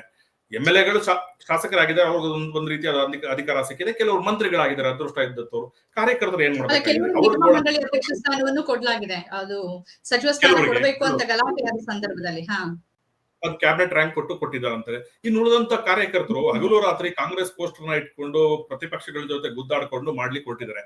ಹಾಗೆ ನೋಡಿದ್ರೆ ಇಲ್ಲಿ ಕರ್ನಾಟಕದ ಮಟ್ಟಿಗೆ ಪ್ರತಿಪಕ್ಷವೂ ಕಾಂಗ್ರೆಸ್, ಆಡಳಿತ ಪಕ್ಷವೂ ಕಾಂಗ್ರೆಸ್, ಮತ್ತು ತೋರಿತ ಪಕ್ಷವೂ ಕಾಂಗ್ರೆಸ್, ಮೂರು ಒಂಥರ ಒಂದು ಟ್ರಿಬಲ್ ಆಕ್ಟಿಂಗ್ ಮಾಡ್ತಾ ಇದೆ. ಇಲ್ಲಿ ಪ್ರತಿಪಕ್ಷವಾಗಿ ಬಿಜೆಪಿ ಸರ್ಕಾರವನ್ನು ಎಕ್ಸ್ಪೋಸ್ ಮಾಡ್ಲಿಕ್ಕೆ ಏನು ಕಷ್ಟ ಪಡೋದಕ್ಕಾಗಿಲ್ಲ. ಶಾಸಕರೇ ಅವ್ರಿಗೆ ಸರಕುಗಳನ್ನ ಕೊಡ್ತಾ ಇದ್ರೆ, ಮಂತ್ರಿಗಳೇ ಅವರಿಗೆ ಅಸ್ತ್ರಗಳನ್ನ ಕೊಡ್ತಾ ಇದ್ರೆ, ಆ ನಿಟ್ಟಿನಲ್ಲಿ ಇವ್ರು ಕೆಲಸ ಮಾಡ್ತಾರೆ. ಹೀಗಾಗಿ ಒಟ್ಟು ಕಾಂಗ್ರೆಸ್ ಹೈಕಮಾಂಡ್ ಇಲ್ಲಿ ಒಂದು ದುರ್ಬಲವಾಗಿದೆಯೇನೋ ಅನ್ನಿಸ್ತಾ ಇದೆ. ಶಾಸಕರು ಮತ್ತೆ ಕೆಲವು ಮಂತ್ರಿಗಳು ಲಕ್ಷ್ಮಣ ರೇಖೆ ಅಂತ ಇರುತ್ತೆ, ಅದನ್ನ ಮೀರಿ ವರ್ತಿಸ್ತಾ ಇದ್ದಾರೆ ಅನ್ನುವಂತ ಮಾತನ್ನ ಹೇಳ್ತಾರೆ. ಅದಕ್ಕಾಗಿ ನಾನು ರಾಮಲಿಂಗಾರೆಡ್ಡಿ ಅವರ ಮಾತನ್ನ ನಾನು ಒಪ್ತೇನೆ. ಅವ್ರು ಯಾಕೆಂದ್ರೆ ಮೊನ್ನೆ ಒಂದು ತುಂಬಾ ಮೆಚ್ಚುವಂತ ಮಾತನ್ನ ಹೇಳಿದ್ರು. ಬಾಯಿ ಮುಚ್ಕೊಂಡಿರಿ ಎಲ್ಲ ಮಂತ್ರಿಗಳಾಗ್ಲಿ, ಶಾಸಕರಾಗ್ಲಿ, ಪಕ್ಷದ ಅಧ್ಯಕ್ಷರಾಗ್ಲಿ, ಅತಿಯಾಗಿ ಮಾತನಾಡಬೇಡಿ. ಅತಿಯಾಗಿ ಮಾತಾಡಿದ್ರೆ ನಾವು ಮತ್ತೆ ಮನೆಗೆ ಹೋಗ್ಬೇಕಾಗುತ್ತೆ, ಇನ್ನೊಮ್ಮೆ ನಾವು ಅಧಿಕಾರಕ್ಕೆ ಬರೋಲ್ಲ. ಬಾಯಿ ಮುಚ್ಕೊಂಡಿದ್ದು ನಮಗೆ ಕೊಟ್ಟಿರುವಂತ ಮ್ಯಾಂಡೇಟ್ ಅನ್ನ ನಾವು ಇದು ಮಾಡೋಣ, ಪ್ರಣಾಳಿಕೆಯನ್ನು ಅನುಷ್ಠಾನ ಮಾಡೋಣ, ನಮ್ಮ ಕೆಲಸದ ಮೂಲಕ ಪ್ರತಿಪಕ್ಷಗಳಿಗೆ ಜನರಿಗೆ ಉತ್ತರವನ್ನ ಕೊಡೋಣ ಅಂತ ಹೇಳಿದ್ರೆ, ಆ ನಿಟ್ಟಿನಲ್ಲಿ ಈ ಎಲ್ಲ ನಾಯಕರುಗಳು ಶಾಸಕರುಗಳು ಮಾಡಿದ್ರೆ ಖಂಡಿತವಾಗಿ ಕಾಂಗ್ರೆಸ್ಗೆ ಒಂದು ಒಳ್ಳೆಯ ವಾತಾವರಣ ಇದೆ. ಇಲ್ಲದೆ ಹೋದ್ರೆ ಇತಿಹಾಸ ಇದ್ದೇ ಇದೆ. ಇತಿಹಾಸದಿಂದ ಪಾಠ ಕಲಿಬೇಕಾಗಿರುವಂತ ಕೆಲಸ ಮಾಡ್ಬೇಕಾಗಿರೋದು ಕಾಂಗ್ರೆಸ್, ಅದನ್ನ ಮಾಡ್ಬೇಕು ಅಂತ ಹೇಳಿ. ಓಕೆ, ಮಾತಾಡ್ತೀನಿ ನಿಮ್ ಜೊತೆಗೆ. ಅದ್ರ ಜೊತೆ ರಾಮಲಿಂಗಾರೆಡ್ಡಿ ಅಂದಾಗ ಜನರ ಜೊತೆ ಹೆಂಗ್ ಕನೆಕ್ಟ್ ಆಗಿರ್ಬೇಕು ಅನ್ನೋದು ಕೂಡ ಅವರೊಂದು ಉತ್ತಮ ಉದಾಹರಣೆ. ಬಹುಶಃ ಅವ್ರ ಫೋನಿಗೆ ಮಿಸ್ ಕಾಲ್ ಬಂದ್ರು ಅವ್ರು ಫ್ರೀ ಆದ್ಮೇಲೆ ವಾಪಸ್ ಅವ್ರು ಫೋನ್ ಮಾಡ್ತಾರೆ. ಆ ತರದ ರಾಜಕಾರಣಿ ಮಂತ್ರಿಯಾಗಿ ಆ ತರದ್ ವಾಪಸ್ ಮಾಡೋರು ಬಹುಶಃ ಕಾಂಗ್ರೆಸ್ ಪಕ್ಷ ಅಲ್ಲ, ಯಾವ ಪಕ್ಷದಲ್ಲೂ ಇಲ್ಲ ಅಂತ ಅನ್ಸತ್ತೆ. ಅವ್ರೊಬ್ಬರೇ ಇರ್ಬೋದು ಅಂತ ಅನ್ಸತ್ತೆ. ನಾನ್ ಮಾತಾಡ್ತೀನಿ ಸರ್ ನಿಮ್ ಜೊತೆಗೆ. ರತ್ನ ಅವ್ರೆ, ಮ್ಯಾಮ್ ಕೇಳಿಸ್ತಿದ್ಯಾ ನಿಮ್ಗೆ? ಆಡಿಯೋನ ಅನ್ಮ್ಯೂಟ್ ಮಾಡ್ಕೊಳ್ಳಿ, ಅನ್ಮ್ಯೂಟ್ ಮಾಡ್ಬಿಡಿ, ನೀವೇ ಅನ್ಮ್ಯೂಟ್ ಮಾಡ್ಕೊಳ್ಬೇಕು. ನಾಯಕತ್ವದ ಬದಲಾವಣೆ ಆಗತ್ತೆ ಅಂತ ತಾವ್ ಹೇಳ್ತಾ ಇದ್ರಿ. ಆದ್ರೆ ಇವತ್ತು ಒಂದು ಒಗ್ಗಟ್ಟಿನ ಮಂತ್ರ ಕಾಂಗ್ರೆಸ್ ನಾಯಕತ್ವದ ಬಂದಿದೆ, ಮಾತಾಡಿದ್ದಾರೆ. ಏನ್ ಪ್ರತಿಕ್ರಿಯಿಸ್ತೀರಿ ತಾವು? ಮ್ಯಾಮ್, ಸಿಎಂ ಬದಲಾವಣೆ ಆಗ್ಲಿ, ಅವ್ರ ಶಾಸಕರಿಗೆ ಅನುದಾನ ಆಗ್ಲಿ ಸಿಕ್ಕಿಲ್ಲ ಅನ್ನೋದಾಗ್ಲಿ, ನಾವ್ ಇದಕ್ಕೆಲ್ಲ ತಲೆನೇ ಕೆಡಿಸ್ಕೊಳ್ಳಲ್ಲ. Because it is not our part ಅಂತ ನಾವು ತಿಳ್ಕೊಂಡಿದೀವಿ. ನಮ್ಗೆ ಏನಂದ್ we are concerned only about ಆಡಳಿತ ಪಕ್ಷ. ಆಡಳಿತ ಸರ್ಕಾರದ ರಾಜ್ಯದ ಆಡಳಿತ ಕುಗ್ಗೋಗ್ತಾ ಇದೆ. ನಮ್ಮ ಜನರಿಗೆ ತುಂಬಾ ಪ್ರಾಬ್ಲಮ್ ಆಗ್ತಾ ಇದೆ. ಬೆಲೆ ಏರಿಕೆ ಆಗ್ಲಿ, ಭ್ರಷ್ಟಾಚಾರ ಆಗ್ಲಿ, ಈ ಸರ್ಕಾರದಲ್ಲಿ ಮಿತಿ ಮೀರಿದೆ. ಇವ್ರು 40% ಭ್ರಷ್ಟಾಚಾರ ಅಂತ ಬಿಜೆಪಿ ಅವ್ರಿಗೆ ಹೇಳ್ಬಿಟ್ಟು ಇವ್ರು ಏನ್ ಮಾಡ್ತಾ ಇದ್ದಾರೆ, ಇವತ್ತು 80% ದಾಟ್ಬಿಟ್ಟಿದ್ದಾರೆ. ಪ್ರತಿ ಒಂದು ಇಲಾಖೆಯಲ್ಲಿ ಭ್ರಷ್ಟಾಚಾರ ಕುದ್ದು ಹೋಗಿದೆ. ಇವ್ರು 2 ವರ್ಷ ಆಯ್ತಲ್ಲ ಬಂದಿ, ಪ್ರತಿ ದಿನ ಒಂದು ಭ್ರಷ್ಟಾಚಾರದ ಈಚೆ ಬಂದಿರ್ತಾರೆ. ಕೃಷ್ಣ ಬೈರೇಗೌಡರು ಹೇಳ್ದಲ್ಲ, ಮೊನ್ನೆ ಕಂದಾಯ ಇಲಾಖೆಗೆ ಹೋಗಿದ್ದಾರೆ, ಆಫೀಸರ್ಸೇ ಇರ್ಲಿಲ್ಲ. ಆಫೀಸರ್ಸ್ ಇಲ್ದ ಕೇಳಿದಾಗ ಯಾರ್ಯಾರು ಎಷ್ಟೆಷ್ಟು ನೀವ್ ಇಟ್ಕೊಂಡಿದ್ದೀರಾ, ಯಾವ್ಯಾವ ಕೆಲ್ಸಕ್ಕೆ ಎಷ್ಟೆಷ್ಟು ಇಟ್ಕೊಂಡಿದ್ದೀರಾ, ನೀವೇ ಒಂದ್ ಲಿಸ್ಟ್ ಮಾಡಿ ಅಂತ ಅವರೇ ಹೇಳ್ತಾ ಇದ್ದಾರೆ. ಅವರ ಪಕ್ಷದ ಶಾಸಕರೇ ಹೇಳ್ತಾ ಇದ್ದಾಗ ಭ್ರಷ್ಟಾಚಾರ ಎಷ್ಟಿದೆ ಅನ್ನೋದು ಎಷ್ಟು ಮುಗಿಲು ಮುಟ್ಟಿದೆ. ಫಾರ್ ಎಕ್ಸಾಂಪಲ್, ಗುತ್ತಿಗೆದಾರರು ಕೆಂಪಯ್ಯದವರು ಒಂದ್ಸಲ ನಾವು ಬಿಜೆಪಿ ಸರ್ಕಾರದ ಮೇಲೆ ಅವ್ರ ಎಲಿಗೇಷನ್ ಮಾಡಿದಾಗ ಬಿಜೆಪಿ ಸರ್ಕಾರದ ಏನ್ ವೈಫಲ್ಯತೆಗಳನ್ನ ಇದ್ ಮಾಡ್ಬೇಕು ಅಂತ ತನಿಖೆಗೆ ಆದೇಶ ಮಾಡಿದ್ರು. ಅದೇ ಕೆಂಪಯ್ಯ ಅವರು ಈ ಕಾಂಗ್ರೆಸ್ ಸರ್ಕಾರದ ಮೇಲೂ ಮಾಡಿದ್ರು. 2 ಲೆಟರ್ ಬರೆದ್ರು ಸರ್ಕಾರಕ್ಕೆ. ಆಮೇಲೆ ನಮ್ಮ ಲೈಸೆನ್ಸ್ ಹೋಲ್ಡರ್ಸ್, ಸನ್ನದ್ಧದಾರರು, ಅಬಕಾರಿ ಅವರು ಹೇಳಿದ್ರು, ಅಬಕಾರಿ ಇಲಾಖೆ, ವಾಲ್ಮೀಕಿ ಹಗರಣ ಇಲಾಖೆ ಇದೆಲ್ಲ ಹೇಳಿದ್ರೆ ಇವ್ರು ಯಾಕೆ ತನಿಖೆ ಮಾಡ್ಲಿಲ್ಲ? ಅಬಕಾರಿ ಇಲಾಖೆದು ಇವ್ರು ಯಾಕೆ ತನಿಖೆ ಮಾಡ್ಲೇ ಇಲ್ಲ? ಇವ್ರು ಅದನ್ನ ತಗೊಳ್ಳೇ ಇಲ್ಲ ನೀವು ಇವ್ರ ಲಿಸ್ಟ್ಗೆ. ಇವ್ರು ಅದೊಂದು ಮಾತ್ರ ಬಿಜೆಪಿ ಸರ್ಕಾರ ಮಾಡಿದ್ ಮಾತ್ರ ತಗೊಂಡ್ರೆ ಹೊರತು ಇನ್ ಮಿಕ್ಕಿದ್ದನ್ನೆಲ್ಲ ಇವ್ರ ಯಾಕೆ ತನಿಖೆಗೆ ಒಳಪಡಿಸ್ಲಿಲ್ಲ? ಮೊನ್ನೆ ಕ್ರಿಕೆಟ್ ಸ್ಟೇಡಿಯಂ ಅಲ್ಲಿ ಕಾಲ್ ತುಳಿತಾ ಇತ್ತು, ಅದಕ್ಕೆಲ್ಲಾರು ಅಧಿಕಾರಿಗಳನ್ನೇ ಹೊಣೆ ಮಾಡ್ತಾ ಇದ್ದಾರೆ ಇವರು. ಹಂಗಂದ್ರೆ ಇವ್ರೆಲ್ಲಾರ್ದು ಅಧಿಕಾರಿಗಳೇ ತಪ್ಪು ಅಂತ ಎವ್ರಿ ಫೀಲ್ಡ್ ಅಲ್ಲಿ ಹೇಳಿ ಸಸ್ಪೆಂಡ್ ಮಾಡಿದ್ದಾರೆ ಮೊನ್ನೆ.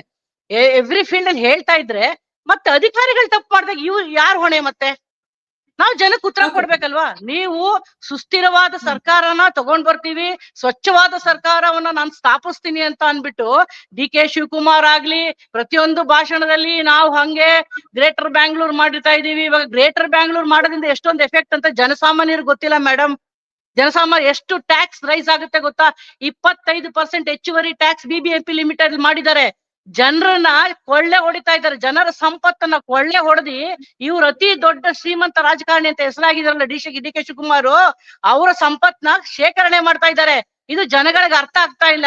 ಈ ಗ್ಯಾರಂಟಿ ಮೂಲಕ ಮಾಡಿದಾರಲ್ಲ ಗ್ಯಾರಂಟಿ ಯೋಜನೆಗಳಿಗೆ ಎಲ್ಲಿಂದ ದುಡ್ಡು? ಇವಾಗ ಗ್ಯಾರಂಟಿ ಯೋಜನೆ ನಿಮ್ಗೆ ಮಾಡಕ್ಕಾಗಿಲ್ಲ ಅಂದ್ರೆ ನೀವು ತೆಲಂಗಾಣದಲ್ಲಿ ಹೇಳಿದಾರಲ್ಲ ಹೇಮಂತ್ ರೆಡ್ಡಿ ಅವರು, ಅದೇ ತರ ನೀವ್ ಹೇಳ್ಬಿಡ್ಬೇಕು, ನಮ್ ಕಷ್ಟ ಆಗ್ತಾ ಇದೆ, ನಮ್ ಸರ್ಕಾರಕ್ಕೆ ಹೊರೆ ಆಗ್ತಾ ಇದೆ ಅಂತ. ಆದ್ರೆ ಇವ್ರು ಬಂಡ್ಗೆಟ್ಟವ್ರು, ಇವ್ರು ಹೇಳ್ತಾ ಇಲ್ಲ. ಇವ್ರೇನು ನಮ್ ಸರ್ಕಾರ ನಾವು ಚೆನ್ನಾಗಿ ನಡೆಸ್ತಾ ಇದೀವಿ. ನಾವು 1 ಕಿಲೋಮೀಟರ್ ರೋಡ್ ಎಲ್ಲಾದ್ರೂ ಆಗಿದ್ದೀರಾ? ನೀವು ನೋಡಿದೀರಾ? ಬ್ಯಾಂಗ್ಳೂರಲ್ಲಿ ಇವಾಗ ಮಾಡ್ತಾ ಇರೋದ್ ನೋಡ್ತಾ ಇದ್ದೀರಾ ನೀವು? ಎಲ್ಲೂ ಆಗ್ತಾ ಇಲ್ಲ ನೋಡಿ. ನಾವು ಸಿಎಂ ಬದಲಾವಣೆ ಆಗ್ಲಿ, ಸುರ್ಜೇವಾಲಾ ಬಂದಿರೋದ್ರ ಬಗ್ಗೆ ಆಗ್ಲಿ ನಾವು ತಲೆ ಕೆಡಿಸ್ಕೊಳ್ಳಲ್ಲ. ನಮ್ಗೆ ಸ್ಥಿರವಾದ ಸ್ವಚ್ಛವಾದ ಆಡಳಿತ ಬೇಕು. ಎಷ್ಟೇ ನಾವು ಸ್ಟ್ರೈಕ್ ಮಾಡಿದ್ರು ಮಾಧ್ಯಮದವ್ರು ನೀವು ಅವ್ರ ಹುಡುಕುಗಳನ್ನ ಎಷ್ಟೊಂದು ತೆಗಿತೀರಲ್ಲ ಈಚೆಗೆ, ನೀವು ತೆಗೆದ್ರು ಇವ್ರ ಆಕ್ಷನ್ಸ್ ತಗೊಳ್ತಾ ಇಲ್ಲ ನೋಡಿ. ಮಾದೇಶ್ವರ ಬೆಟ್ಟದಲ್ಲಿ ಮೊನ್ನೆ ಆಯ್ತಲ್ಲ, ಅಧಿಕಾರಿ ಹೊಣೆ ಮಾಡಿದ್ರು ನೀನ್ ಯಾಕೆ ಸಸ್ಪೆಂಡ್ ಮಾಡಿಲ್ಲ, ನೀವ್ ಯಾಕೆ ಮಾಡಿಲ್ಲ? You have to answer for all this things. ಅದನ್ನ ನೋಡಿ ಸುರ್ಜೇವಾಲ್ ಅವರೇ, ನಾವ್ ಹೇಳ್ತಾ ಇದ್ದಿಷ್ಟೇ, ಸುರ್ಜೇವಾಲ್ ಅವರೇ ನೀವು ಬಂದಿದ್ದೀರಾ, ಇಂತ ದುರಾಡಳಿತವನ್ನ ನೀವು ಸರಿ ಮಾಡಿ, ಸರಿ ಮಾಡಿ, ಇಲ್ಲ ಅಧಿಕಾರ ಬಿಟ್ಟು ಹೋಗಿ ಅಷ್ಟೇ ಮ್ಯಾಮ್. ಮೇಡಮ್ ಒಂದು ನಿಮಿಷ ಮಂಜುಳಾ ಅವರು. ಮೇಡಮ್ ರತ್ನ ಮೇಡಮ್, ದಯವಿಟ್ಟು ನಿಮ್ ಬಗ್ಗೆ ಗೌರವ ಇದೆ. ನೀವು ಮಾತಾಡುವಂತ ಸಮಯದಲ್ಲಿ ಡಿ.ಕೆ. ಶಿವಕುಮಾರ್ ಕೊಳ್ಳೆ ಹೊಡೆದ್ಬಿಟ್ಟು ಅವ್ರ ಸಂಪತ್ತನ್ನ ಇದನ್ನ ಮಾಡ್ಕೊಂಡು ಅವ್ರು ನಿಮ್ಮ ಆರೋಪ ಅದು. ಆದ್ರೆ ನಾನು ಇದಕ್ಕೆ ಈ ಪಾರ್ಟ್ ಅಲ್ಲ, ನಾನು ದಯವಿಟ್ಟು ಕ್ಷಮಿಸಿ. ನಾವೇನಾದ್ರೂ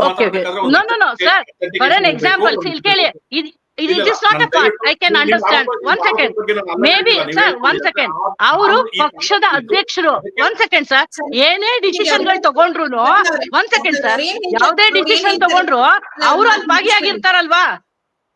ಭ್ರಷ್ಟಾಚಾರದಲ್ಲಿ 80% ಭಾಗಿಯಾಗಿದ್ದಾರೆ ಅಂತ ಇಡೀ ಜನ ಹೇಳ್ತಾ ಇದಾರಲ್ವಾ? ಇಲ್ಲ ಮೇಡಮ್, ಇಲ್ಲ ದಯವಿಟ್ಟು ನೀವು ಮಾತಾಡ್ತಾ ಗ್ರೇಟರ್ ಬೆಂಗಳೂರು ಅಂತ ಯೋಜನೆಯನ್ನ ಮಾಡಿ ಜನರುಗಳಿಂದ ದುಡ್ಡು ಕಿತ್ಕೊಂಡು ದುಡ್ಡನ್ನ ಅವ್ರನ್ನ ಸುಲಿಗೆ ಮಾಡಿ ಅವರ ಸಂಪತ್ತನ್ನ ವೃದ್ಧಿ ತೆರಿಗೆ ಹಣ ಇಲ್ಲಿ ಕೇಳಿ. ಆಯ್ತು ಸರ್, ನಾನು ಹೇಳ್ಬಾರ್ದು ಅಂತ ಡಿ.ಕೆ. ಶಿವಕುಮಾರ್ ಬಗ್ಗೆ ಒಂದ್ ಸೆಕೆಂಡ್ ನಾನು ಯಾಕೆ ಹೇಳ್ಬಾರ್ದು ಅಂದ್ರೆ, ನೋಡಿ ಮೊನ್ನೆ ಏನ್ ಹೇಳಿದ್ರು ಸರ್, ಒಂದ್ ಸೆಕೆಂಡ್, ಮೊನ್ನೆ ಏನ್ ಹೇಳಿದ್ರು ಅವರು, ಜನ ತೆರಿಗೆ ಕಟ್ತಾ ಇರ್ಬೇಕು, ನಾವ್ ಗ್ಯಾರಂಟಿ ದುಡ್ಡು ಕೊಡ್ತಾ ಇರ್ಬೇಕು ಅಂತ ಹೇಳಿದ್ರು ತಾನೆ. ಇದು ಎಷ್ಟು ಮಟ್ಟಿಗೆ ಸರಿ? ನಮ್ಮದ್ ಕಿತ್ಕೊಂಡು ನೀವು ನಮ್ಗಳಿಗೆ ಕೊಡೋದ್ರಲ್ಲಿ ಎಷ್ಟು ಮಟ್ಟಿಗೆ ಸರಿ ಇದು? ಮಾತನಾಡ್ತೀನಿ. ಒಂದ್ ಕಡೆ ಸುರ್ಜೇವಾಲ ಅವರು ಮಾಧ್ಯಮಗಳಿಗೆ ಹೇಳ್ತಾ ಇದ್ದಾರೆ ನಾಯಕತ್ವ ಬದಲಾವಣೆ ಇಲ್ಲ ಅಂತ. ಎಐಸಿಸಿ ಅಧ್ಯಕ್ಷರು ಮಲ್ಲಿಕಾರ್ಜುನ್ ಖರ್ಗೆ ನಾಯಕತ್ವ ಅಂದ್ರೆ ಮುಖ್ಯಮಂತ್ರಿ ಸ್ಥಾನದ ಬದಲಾವಣೆ ಹೈಕಮಾಂಡ್ ಇಂದ ಚರ್ಚೆ ಆಗ್ಬೇಕು, ಯಾವಾಗ ಆಗ್ಬೇಕು ಅಂತ ಆಗತ್ತೆ ಅಂತ ಹೇಳ್ತಿದ್ದಾರೆ. ಅಂದ್ರೆ ಒಂದೇನೋ ಒಂದು ಸೂಚನೆ ಕೊಡ್ತಿದ್ದಾರೆ. ಆ ತರದ್ ಯಾವ್ದು ನಮ್ ಮುಂದೆ ಇಲ್ಲ ಅಂತ ಮಾಧ್ಯಮಗಳಿಗೆ ಉತ್ತರಿಸಿದ್ರೆ ಅದು ಬೇರೆ ಮಾತು. ಹೈಕಮಾಂಡ್ ತೀರ್ಮಾನ ಮಾಡತ್ತೆ ಅಂತ ಹೇಳೋದ್ರ ಹಿಂದಿನ ತರ್ಕ ಏನು? ಇದ್ರ ಬಗ್ಗೆ ಏನ್ ಪ್ರತಿಕ್ರಿಯಿಸಿರ್ತಾವ? ಮೇಡಮ್, ಮೊದಲನೇದಾಗಿ ನಾನು ನಮ್ಮ ಬಿಜೆಪಿ ಪರವಾಗಿ ಬಂದಿರತಕ್ಕಂತ ವಕ್ತಾರರು ಫಾಲ್ಸ್ ಅಲಿಗೇಷನ್ ಮಾಡ್ತಾ ಇದ್ದಾರೆ. ಯಾವುದೇ ಆಧಾರ ಇಲ್ಲದೆ ಒಬ್ಬ ಉಪಮುಖ್ಯಮಂತ್ರಿಗಳು ರಾಜಕಾರಣದಲ್ಲಿ ಸೋಲನ್ನೇ ಕಾಣದಂತ ಒಬ್ಬ ಡಿ.ಕೆ. ಶಿವಕುಮಾರ್ ಅವ್ರಿಗೆ ಅವರ ಬಗ್ಗೆ ಫಾಲ್ಸ್ ಅಲಿಗೇಷನ್ ಮಾಡಿದ್ದನ್ನ ನಾನು ಖಂಡಿಸ್ತೀನಿ. ಇವತ್ತು ಯಾವುದೇ ತೆರಿಗೆ ಏರಿಕೆ ಮಾಡಿದ್ರೆ ಸರ್ಕಾರಕ್ಕೆ ಬರುತ್ತೆ ವಿನ ಅದು ಯಾವುದೇ ಮಂತ್ರಿ ಜೋಬ್ಗೆ ಅಥವಾ ಶಾಸಕರಿಗೆ ಬರೋದಿಲ್ಲ. ಇವತ್ತು ಯಾವುದೇ ಒಂದು ತೆರಿಗೆ ವಿಧಿಸಿದ್ರೆ ಅದು ಸರ್ಕಾರದ ಒಂದು ಖಜಾನೆಗೆ ಬರುತ್ತೆ. ಇವ್ರು ಹೇಳ್ತಕ್ಕಂಥದ್ದು ನೋಡ್ಬಿಟ್ರೆ ಇವರು ಕೇವಲ ಅಲಿಗೇಷನ್ ಮಾಡೋಕ್ಕೋಸ್ಕರ ಇವ್ರು ಮಾತನಾಡ್ತಾ ಇದಾರೆ, ವಾಸ್ತವಾಂಶವನ್ನ ಮರೆಮಾಚ್ತಾ ಇದ್ದಾರೆ. ಹಿಂದೆ ಬಿಜೆಪಿ ಸರ್ಕಾರದಲ್ಲಿ ಸುಸೈಡ್ ಮಾಡ್ಕೊಂಡು ಜನ ಸತ್ತೋದ್ರು. ಈಶ್ವರಪ್ಪನಿಗೆ ದುಡ್ಡು ಕೊಟ್ಟು ಅವರು ಕೋಟ್ಯಾಂತರ ರೂಪಾಯಿ ಕಳ್ಕೊಂಡು ಸುಸೈಡ್ ಮಾಡ್ಕೊಂಡ್ರು. ಅದರಿಂದ ಈಶ್ವರಪ್ಪನವರು ಮಂತ್ರಿ ಸ್ಥಾನ ತೊರಿಬೇಕಾಯ್ತು. ಇವತ್ತು ಕೋವಿಡ್ ನಲ್ಲಿ ಹೆಣಗಳ ಮೇಲೆ ದುಡ್ಡು ಮಾಡಿದ್ದ ಯಾರಪ್ಪ ಈ ದೇಶದಲ್ಲಿ ಯಾರಾದ್ರೂ ಇದೆ, ಅದು ಬಿಜೆಪಿ ಅವರು. ಇವತ್ತು ಸರಿಯಾದ ಅಂಕಿಅಂಶಗಳನ್ನು ಕೊಡ್ಲಿಲ್ಲ. ಕೋವಿಡ್ ಸತ್ತವ್ರದ್ದು ಅವ್ರಿಗೆ ಸರಿಯಾದ ಪರಿಹಾರ ಕೊಡ್ಲಿಲ್ಲ. ಸರ್ಕಾರದಲ್ಲಿ ಇವತ್ತು ಕಿಲೋಮೀಟರ್ಸ್ ಅಲ್ಲಿ 4 ಲಕ್ಷ ಕೊಡ್ಬೇಕಂತಿದೆ, ಇವ್ರು ಯಾರಿಗೂ ದುಡ್ಡೇ ಕೊಡ್ಲಿಲ್ಲ. ಇವತ್ತು ಈ ರೀತಿ ಒಂದು ಕೆಟ್ಟ ಆಡಳಿತದಿಂದ ಬಿಜೆಪಿ ಅವರಿಗೆ ಜನ ಕಿತ್ತಾಕಿದ್ದಾರೆ. ಇವತ್ತು ಕಾಂಗ್ರೆಸ್ ಪಕ್ಷದಲ್ಲಿ 5 ಗ್ಯಾರಂಟಿಗಳನ್ನು ಕೊಡೋದ್ರ ಮುಖಾಂತರ, ಆ 5 ಗ್ಯಾರಂಟಿಗಳಿಗೆ ಸಾಕಷ್ಟು ಹಣ ನೀಡೋದ್ರ ಮುಖಾಂತರ ಬಜೆಟ್ ನಮ್ದು 4,19,000 ಕೋಟಿ. ಇವತ್ತು ಗ್ಯಾರಂಟಿಗಳಿಗೆ ಬೇಕಾಗಿರೋದು 57ರಿಂದ 60 ಕೋಟಿ, 60,000 ಕೋಟಿ. ಕೇಳ್ತಿರೋ ಮಾತಲ್ಲಿ ಅರ್ಥ ಇದೆ. ಈಗ ನೀವ್ ಕೊಡ್ತೀವಿ ಅಂತ ಗ್ಯಾರಂಟಿ ಜನ ಕೇಳಿದ್ದಲ್ಲ, ನಾವು ಅಧಿಕಾರಕ್ಕೆ ಬಂದ್ರೆ ಕೊಡ್ತೀವಿ ಅಂತ. ಗೃಹಲಕ್ಷ್ಮಿ ಹೋಗಿಲ್ಲ ಅಂತಂದ್ರೆ ಡಿಸಿಎಂ ಹೇಳ್ತಾರೆ ನಾವು ತಿಂಗಳ ಕೊಡ್ತೀವಿ ಅಂತ ನಿಮ್ಗೆ ಹೇಳಿದೀವ, ಕೊಡ್ತೀವಿ ಯಾವಾಗ್ಲಾದ್ರು ಅಂತ. ಈಗ 4 ಫೈನಾನ್ಸಿಯಲ್ ಇವತ್ತು ಟ್ರೆಜರಿಗೆ ಫೈನಾನ್ಸಿಯಲ್ ಜನ ಇವತ್ತು ವರ್ಷದ 12 ತಿಂಗಳು ಇರುತ್ತೆ. ಇವತ್ತು ತೆರಿಗೆ ಸಂಗ್ರಹಣೆಯಲ್ಲಿ ಸ್ವಲ್ಪ ಏರುಪೇರು ಆಗ್ತಾ ಇರುತ್ತೆ. ಇವತ್ತು ಕೊಡೋದಿಲ್ಲ ಅಂತಲ್ಲ, ಮನೆಯ ಯಜಮಾನಿ ಖಾತೆಗೆ ಪ್ರತಿ ತಿಂಗಳು 2,000 ರೂಪಾಯಿನ ನೇರವಾಗಿ ಹಣ ಹಾಕ್ತಿವಿ ಅಂದವ್ರು ನೀವೇ ಅಲ್ವಾ ಮೇಡಮ್? 1 ತಿಂಗಳು ತೊಂದ್ರೆ ಆದ್ರೆ 2 ತಿಂಗಳು ಒಟ್ಟಿಗೆ ಕೊಟ್ಟಿದೀವಿ, ಕೆಲವು ಸಾರಿ 3 ತಿಂಗಳು ಕೊಟ್ಟಿದೀವಿ. ಇವತ್ತು ಯಾವುದೇ ಕಾರಣದಲ್ಲಿ ಬಿಜೆಪಿ ಈಗ ನೋಡಿ, ನಾವಂಗ್ ಕೇಳೋದಾದ್ರೆ ಮೇಡಮ್, ಇವತ್ತು ನಾವಂಗ್ ಕೇಳೋದಾದ್ರೆ ಮೋದಿ ಅವರು 2 ಕೋಟಿ ಉದ್ಯೋಗ ಹೇಳಿದ್ರು ಕೊಡ್ಲಿಲ್ಲ, 15 ಲಕ್ಷ ಖಾತೆಗೆ ಹಾಕ್ತಿವಿ ಅಂದ್ರು ಕೊಡ್ಲಿಲ್ಲ. ಇವತ್ತು ಮೋದಿ ಅವರು ಬರೀ ಫಾಲ್ಸ್ ಸ್ಟೇಟ್ಮೆಂಟ್, ಫಾಲ್ಸ್ ಗ್ಯಾರಂಟಿ ಕೊಟ್ರು. ಕೊನೆಗೆ ಅವ್ರು ಯಾವ ಮಟ್ಟಕ್ಕೆ ಬಂದ್ರು ಅಂದ್ರೆ ಮೇಡಮ್ ಇನ್ನೊಂದ್ ಏನಂದ್ರೆ, ಮೋದಿ ಅವರು ನಮ್ ಗ್ಯಾರಂಟಿ ಬಗ್ಗೆ ಟೀಕೆ ಮಾಡ್ತಾ ಇದ್ರು. ಇವತ್ ಮೊನ್ನೆ ನಡೆದಂತ ಚುನಾವಣೆಗಳಲ್ಲಿ ಡೆಲ್ಲಿ ಇರ್ಬೋದು, ರಾಜಸ್ಥಾನ ಇರ್ಬೋದು, ಮಧ್ಯಪ್ರದೇಶ ಇರ್ಬೋದು, ಕೆಲವು ರಾಜ್ಯಗಳಲ್ಲಿ ನಮ್ ಗ್ಯಾರಂಟಿನೇ ಕಾಪಿ ಮಾಡಿದಾರೆ ಮೋದಿ ಅವರು. ಮೋದಿ ಅವ್ರಿಗೆ ಅರ್ಥ ಆಯ್ತು ಜನ ಗ್ಯಾರಂಟಿಯಿಂದ ಬಿದ್ದಿದಾರ ಅಂದ್ಮೇಲೆ ಮೋದಿ ಅವ್ರ ಸಮೇತ ಯಾರು ಗ್ಯಾರಂಟಿಯನ್ನ ಟೀಕೆ ಮಾಡ್ತಾ ಇದ್ರು ಅವರೇ ಗ್ಯಾರಂಟಿಯಿಂದ ಬಿದ್ರು. ನಮ್ಮ ಗ್ಯಾರಂಟಿಯನ್ನ ಮೋದಿ ಅವರು ಕಾಪಿ ಮಾಡಿದ್ದಾರೆ. ಇವತ್ತು ಬಿಜೆಪಿ ಅವರು ಅಂದ್ಕೊಂಡಂಗೆ ಯಾವುದೇ ಭ್ರಷ್ಟಾಚಾರ ರಾಜ್ಯದಲ್ಲಿಲ್ಲ, ಸುಗಮವಾದಂತ ಆಡಳಿತ ಕೊಡ್ತಾ ಇದ್ದಾರೆ. ಇವತ್ತು ಕಾಲು ತುಳಿತಕ್ಕೆ ನಮ್ಮ ಮುಖ್ಯಮಂತ್ರಿಗಳು ರಾಜೀನಾಮೆ ಕೊಡ್ಬೇಕಂದ್ರು.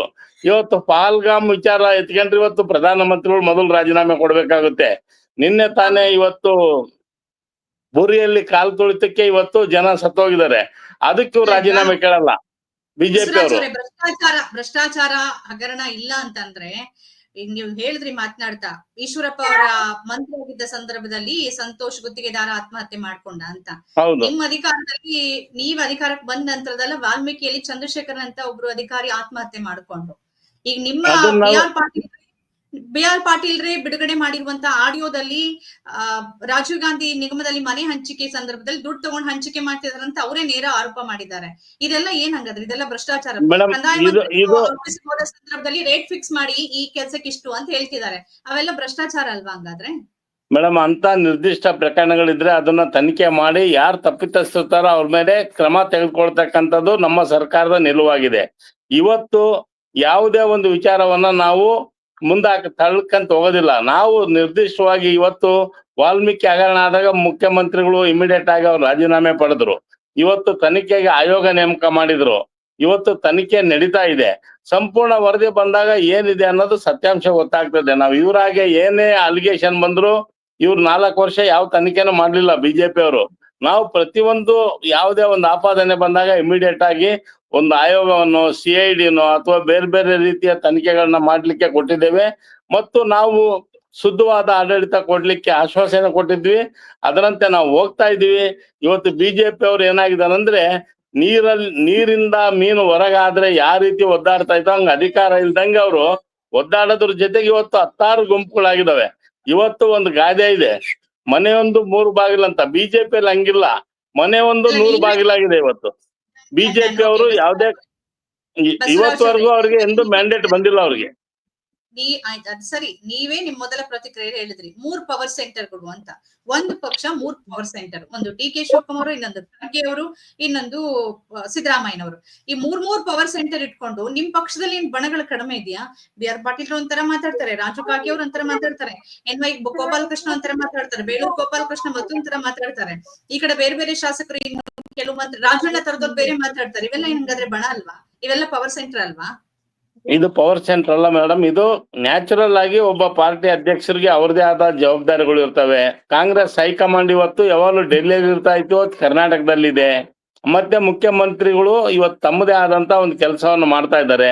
ನಮ್ಮಲ್ಲಿ 3 ಪವರ್ ಸೆಂಟರ್ ಇದ್ರೂ ಸಮೇತ ರಾಜ್ಯದ ಹಿತಕ್ಕಾಗಿ ಒಳ್ಳೆಯ ಒಂದು ಆಡಳಿತ ಕೊಡ್ಲಿಕ್ಕಾಗಿ ಆ ಪವರ್ ಸೆಂಟರ್ ಯೂಸ್ ಆಗ್ತಾ ಇದೆ. ಭಿನ್ನಮತಕ್ಕಾಗ್ಲಿ ಗುಂಪುಗಾರಿಕೆಗಾಗ್ಲಿ ಆ ಪವರ್ ಸೆಂಟರ್ ಯೂಸ್ ಆಗ್ತಾ ಇಲ್ಲ. ಇವತ್ತಾನೆ KRS ಅಲ್ಲಿ ಮುಖ್ಯಮಂತ್ರಿಗಳು ನಮ್ಮ ಉಪಮುಖ್ಯಮಂತ್ರಿಗಳು ಜೊತೆ ಕೈ ಎತ್ತೋದ್ರ ಮುಖಾಂತರ ನಾವು ಬಂಡೆ ಅಂತೆ ಒಟ್ಟಾಗಿದ್ದೀವಿ. ಈ ಸರ್ಕಾರ ಬಂಡೆ ಅಂತೆ 5 ವರ್ಷ ಇರುತ್ತೆ ಅಂತಕ್ಕಂಥ ಮಾತನ್ನ ಮುಖ್ಯಮಂತ್ರಿಗಳು ಘೋಷಣೆ ಮಾಡಿದ್ದಾರೆ. DK ಶಿವಕುಮಾರ್ ಅವರು ಸಮೇತ ಅದಕ್ಕೆ ಸಹಮತ ವ್ಯಕ್ತಪಡಿಸಿ ಮುಗುಳ್ನಕ್ಕಿದ್ದಾರೆ.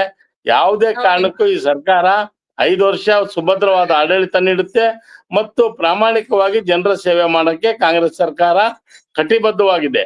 ಬಿಜೆಪಿ ಅವ್ರ ರೀತಿ ಒಂದು ಹೆಣದ ಮೇಲೆ ರಾಜಕಾರಣ ನಾವು ಮಾಡೋದಿಲ್ಲ. ಹಣದ ಮೇಲೆ ರಾಜಕಾರಣ ಮಾಡೋದು ಯಾರಾದ್ರೂ ಇದ್ರೆ ದೇಶದಲ್ಲಿ ಬಿಜೆಪಿ ಅವ್ರು ಮಾತ್ರ ಅಂತ ನಾನು ಹೇಳ್ತೀನಿ. ಓಕೆ, ನಟರಾಜ್ ಅವರೇ, ಇಬ್ಬರು ಮುಖ್ಯಮಂತ್ರಿಗಳು ಉಪಮುಖ್ಯಮಂತ್ರಿಗಳು ಕೈ ಹಿಡಿದು ಪ್ರತಿ ಸಾರಿ ಯಾವಾಗ ಈ ನಾಯಕತ್ವ ಮತ್ತು ಅಧಿಕಾರ ಹಂಚಿಕೆ ವಿಚಾರ ದೊಡ್ಡ ಮಟ್ಟದಲ್ಲಿ ಚರ್ಚೆ ಆಗತ್ತೆ, ಆ ಸಂದರ್ಭದಲ್ಲಿ ಇಲ್ಲ ನಾವಿಬ್ರು ಕೂಡ ಒಗ್ಗಟ್ಟಾಗಿದ್ವಿ, 5 ವರ್ಷ ನಮ್ದೇ ಸರ್ಕಾರ ಅನ್ನೋ ಒಂದು ಸಂದೇಶ ಪ್ರತಿ ಬಾರಿನೂ ಅವ್ರು ನೀಡ್ತಾ ಇದ್ದಾರೆ. ಚುನಾವಣೆಯಿಂದ ಇಲ್ಲಿ ತನಕ ನಾವು ನೋಡ್ಕೊಂಡ್ ಬಂದ್ರೆ ಇದರ ಹಿಂದಿನ ಒಂದು ವಿಶ್ಲೇಷಣೆ ಏನಿದೆ? ಜೊತೆಗೆ ಮಲ್ಲಿಕಾರ್ಜುನ್ ಖರ್ಗೆ ಅವರ ಒಂದು ಹೇಳಿಕೆ ಇದೆಯಲ್ಲ, ನಾಯಕತ್ವ ಬದಲಾವಣೆ ಹೈಕಮಾಂಡ್ ಮಾಡುತ್ತೆ ಸೂಕ್ತ ಸಮಯದಲ್ಲಿ ಅಂತ. ಆ ಹೇಳಿಕೆ ಅಗತ್ಯವೇ ಇರ್ಲಿಲ್ಲ, ಆದ್ರೂ ಒಂದು ಹೇಳಿಕೆ ಬಂದಿದೆ ಅಂತಂದ್ರೆ ಅದರ ಹಿಂದೆ ಯಾವ ಕಾರಣಗಳಿರುತ್ತೆ, ಇದನ್ನ ಹೇಗೆ ಅರ್ಥೈಸ್ಕೊಳ್ಬೇಕು? ಎರಡು ಮಂಜುಳಾ, ಇಲ್ಲಿ ಒಂದು ಸಿದ್ದರಾಮಯ್ಯ ಅವರು ಕೈಯನ್ನ ಹಿಡಿದು, ಉಪಮುಖ್ಯಮಂತ್ರಿಗಳ ಕೈಯನ್ನ ಹಿಡಿದು ನಮ್ಮ ಸರ್ಕಾರ ಕಾಂಗ್ರೆಸ್ ಸರ್ಕಾರ 5 ವರ್ಷ ಇರುತ್ತೆ, ಬಂಡೆ ಅಂತ ನಾವಿಬ್ರು ಒಟ್ಟಾಗಿರ್ತೀವಿ ಅಂತ. ಇಲ್ಲಿ ಇರುವಂತದ್ದು ಪ್ರಶ್ನೆ ಏನು ಅಂತ ಹೇಳಿದ್ರೆ, ಅಧಿಕಾರ ಹಂಚಿಕೆಯ ಸೂತ್ರ ಆಗಿದ್ಯಾ? ಆಗಿದ್ರೆ ಯಾರ್ಯಾರ ನಡುವೆ ಆಗಿದೆ, ಎಷ್ಟು ಅವಧಿಗೆ, 2.5 ವರ್ಷನ, 3 ವರ್ಷನ, 1 ವರ್ಷ ಅಥವಾ 5 ವರ್ಷ ಪೂರ್ಣನ? ಇಲ್ಲಿ ಒಂದು ಗಮನಿಸಬೇಕಾಗಿದ್ದು, ಸಿದ್ದರಾಮಯ್ಯ ಅವರು ಕೈಯನ್ನ ಹಿಡಿದು 5 ವರ್ಷಗಳ ಕಾಲ ನಾನೇ ಮುಖ್ಯಮಂತ್ರಿ ಆಗಿರ್ತೀನಿ, ನನ್ನ ಸರ್ಕಾರ ಇವ್ರು ನನ್ನ ಜೊತೆ ವಿಶ್ವಾಸದಿಂದಿದ್ದಾರೆ, ನಾವಿಬ್ರು ಒಟ್ಟಾಗಿದ್ದೀವಿ, ಬಂಡೆ ಆಗಿದ್ದೀವಿ ಅಂತ ಹೇಳಿಲ್ಲ. ಅಲ್ಲಿ ಸರ್ಕಾರ 5 ವರ್ಷ ಇರುತ್ತೆ ಅಂತ. ಇಲ್ಲಿ ಯಾರು ಕೂಡ ಸರ್ಕಾರದ ಅತಂತ್ರದ ಬಗ್ಗೆ ಮಾತಾಡ್ತಿಲ್ಲ. ಅಂದ್ರೆ ಅವ್ರಿಗೆ ಅಷ್ಟು ಶಾಸಕರ ಸಂಖ್ಯೆ ಇದೆ, ಅಷ್ಟು ಸುಲಭ ಅಲ್ಲ ಶಾಸಕರನ್ನ ಕರ್ಕೊಂಡೋಗಿ ಸರ್ಕಾರ ಪತನಗೊಳಿಸೋದು. ಇಲ್ಲಿರುವಂತ ಪ್ರಶ್ನೆ, ಸಿದ್ದರಾಮಯ್ಯ ಅವರು ತನ್ನ 5 ವರ್ಷ ಅವಧಿಯನ್ನ ಮುಖ್ಯಮಂತ್ರಿಯಾಗಿ ಪೂರ್ಣಗೊಳಿಸ್ತಾರಾ, ಇಲ್ಲ ಅಂದ್ರೆ ಹೇಳ್ಬೇಕು. ಹಾಗೆ ಮಲ್ಲಿಕಾರ್ಜುನ್ ಖರ್ಗೆ ಅವರು AICC ಅಧ್ಯಕ್ಷರು, ಅಖಿಲ ಭಾರತ ಕಾಂಗ್ರೆಸ್ನ ಅಧ್ಯಕ್ಷರು, ಅವ್ರು ಹೇಳ್ತಾರೆ ಹೈಕಮಾಂಡ್ ತೀರ್ಮಾನ ಮಾಡುತ್ತೆ ಅಂತ. ಹೈಕಮಾಂಡ್ ಅಂದ್ರೆ ಯಾರು? ಖರ್ಗೆ ಅವರೇ ಅಧ್ಯಕ್ಷರಿದ್ದಾರೆ, ಹೈಕಮಾಂಡ್ ನಾವು ಹೇಳ್ಬೇಕು. ಅವರಲ್ಲಿ ಯಾಕೆ ಆ ಪ್ರಶ್ನೆ ಬಂತು? ಮುಖ್ಯಮಂತ್ರಿ ಸ್ಥಾನದ ಬಗ್ಗೆ ನಾವು ಹೈಕಮಾಂಡ್ ತೀರ್ಮಾನ ಮಾಡುತ್ತೆ ಅಂತ ಯಾಕೆ ಹೇಳ್ಬೇಕು? ಹೈಕಮಾಂಡ್ ಆಗಿ ಖರ್ಗೆ ಅವರ ಹೇಳ್ಬೇಕು, ಸಿದ್ದರಾಮಯ್ಯ ಅವರು ಮುಖ್ಯಮಂತ್ರಿ ಆಗಿದ್ದಾರೆ, ಅವ್ರು 5 ವರ್ಷಗಳ ಕಾಲ ಅವ್ರು ಮುಖ್ಯಮಂತ್ರಿಯಾಗಿ ಮುಂದುವರಿತಾರೆ, ಇದು ಹೈಕಮಾಂಡ್ ನಿರ್ಧಾರ. ದೇರ್ ಎಂಡ್ ದ ಮ್ಯಾಟರ್ ಅಲ್ವಾ?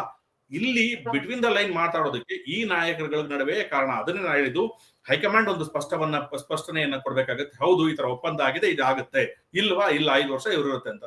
ಸರ್ಕಾರದ ಭದ್ರತೆ ಬಗ್ಗೆ ಯಾರೂ ಮಾತಾಡ್ತಿಲ್ಲ. ಇಲ್ಲಿ ಮಾತಾಡ್ತಾ ಇರೋದು ಮುಖ್ಯಮಂತ್ರಿ ಹುದ್ದೆ ಬದಲಾಗತ್ತಾ ಇಲ್ವಾ. ಎರಡನೇದು, ಸಚಿವ ಸಂಪುಟ ರಾಜಣ್ಣ ಅವರ ಕ್ಷಿಪ್ರ ಕ್ರಾಂತಿ ನಿಜವಾಗತ್ತೆ ಅಥವಾ ಅಶೋಕ್ ಅವರ ದಸರಾ ಉದ್ಘಾಟನೆ ಹೇಳಿಕೆ ಇದು ನಿಜ ಆಗತ್ತೆ? ಆ ತರದ ಬದಲಾವಣೆಗಳಿಗೆ ಇಬ್ಬರು ಮಾನಸಿಕವಾಗಿ ಸಜ್ಜಾಗ್ತಿದ್ದಾರೆ, ಮುಖ್ಯಮಂತ್ರಿಗಳು ಉಪಮುಖ್ಯಮಂತ್ರಿಗಳು. ಆ ತರದ ಅನ್ಸುತ್ತಾ ನಟರಾಜ್ ಅವರೇ ತಮ್ಗೆ?